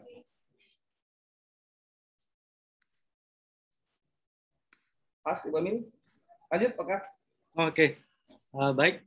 Siap Bang Dedi, karena ini juga sudah sore ya, seperti apalagi di Bali sudah jam 5, di Maluku berarti sudah jam 6, ya. mau setengah 7. Ya. Mungkin, nah ini karena kita dibatasi oleh waktu juga, terima kasih sekali lagi untuk Bang Dedi, Bang Faisal, Pak Agus, terus ada tadi Bang Opan, terus Bang Aziz yang sudah mempresentasikan kegiatan potensi geowisata yang ada di daerah Maluku Utara Ternate. Ya, Di Ternate. Si Opan berduka rupanya. Pamannya meninggal sehingga tadi langsung ke rumah duka. Saya baru WA-nya. Salam ke semua yang ada di forum Zoom. Mohon maaf dia tidak bisa melanjutkan karena ada duka. Terima kasih. Oh, baik, terima kasih. Turut berduka cita nih juga untuk Bang Opan ya. Dan Bang Opan juga sempat sudah memberi informasi untuk kita nih. Semoga yang ditinggalkan itu tetap tabah keluarganya dan semoga kita doakan yang terbaik untuk almarhum. Amin. Baik, amin, amin. Amin. Baik, terima kasih Bapak Ibu semuanya dan saya sebagai moderator saya akan kembalikan lagi. Jadi mohon maaf ada salah kata selama penyampaian atau memoderatori kegiatan Geotour ini dan kita masih ada series yang lainnya. Jadi silakan Bapak Ibu sekalian ditunggu nanti di FGMI dan di Bumi Edu dan di Geotour Batur. Jadi kita ada series yang selanjutnya untuk kegiatan geowisata dan geopark ini. Oke, saya kembalikan lagi kalau begitu ke Mbak Dea. Terima kasih, Mbak. Oke, terima kasih semua. Terima kasih juga untuk para narasumber kita serta moderator kita. Saya ingin mengingatkan lupa untuk mengisi di kolom chat pengisian email maupun namanya karena nantinya kami akan mengirimkan sertifikat kepada teman-teman yang telah mengisi link tersebut. Oke. Kemudian jangan lupa juga untuk bagikan story keseruan acara hari ini dengan mentak beberapa akun, yaitu akun dari FGMI Indo, Geotour Batur, Bumi Edu ID, DPD HPI Malut, Genpi Malut, dan Ternate Jeep Community. Karena Instastory terbaik akan mendapatkan giveaway voucher GoPay dari kami. Selanjutnya ada sesi foto bersama, jadi untuk teman-teman dan rekan-rekan semua kiranya bisa mengaktifkan dulu kameranya. Kita mengambil foto bersama. Mungkin operator bisa nanti mengambil foto bersama. Oke, saya akan beri aba-aba ya. Kalau geowisata enggak, kalau boleh saran. Yes. Oh, gini. Oke, boleh nih ikuti ini. Oke. Oh, boleh ikut. Setelah ini sama Bumi Edu katanya. Oke, 1, 2, 3. Oke, satu kali lagi. 1, 2, 3. Ya, bisa satu kali lagi kan? Ya. 1, 2, 3. Oke. Ya, terima kasih semua. Untuk menutup acara hari ini, kami ucapkan terima kasih sekali lagi untuk teman-teman yang telah hadir, serta rekan-rekan kolaborasi, para narasumber yang telah memberikan banyak materi bermanfaat untuk kita semua, maupun Mas Oka sebagai moderator kita hari ini. Semoga pandemi cepat berakhir, jadi kita bisa berkunjung secara langsung ke Pulau Ternate nantinya. Akhir kata, saya pamit undur diri. Tetap jaga kesehatan dan tetap patuhi protokol kesehatan. Sampai jumpa di Geotour seri selanjutnya. Terima kasih. Terima kasih. Dedi, Sukses. Faisal, Pak Aziz, Terima kasih kalian. Pak Dedi, terima kasih. Pak Agus. Rioka, terima kasih Bli, Pak Faisal. Terima kasih, Boka. Terima kasih semuanya. Dian, terima kasih juga Pak Dian kehadirannya Pak. Oke, Mas Adin. Apa kabar? Sorry, saya Semoga langsung sukses. sudah maghrib.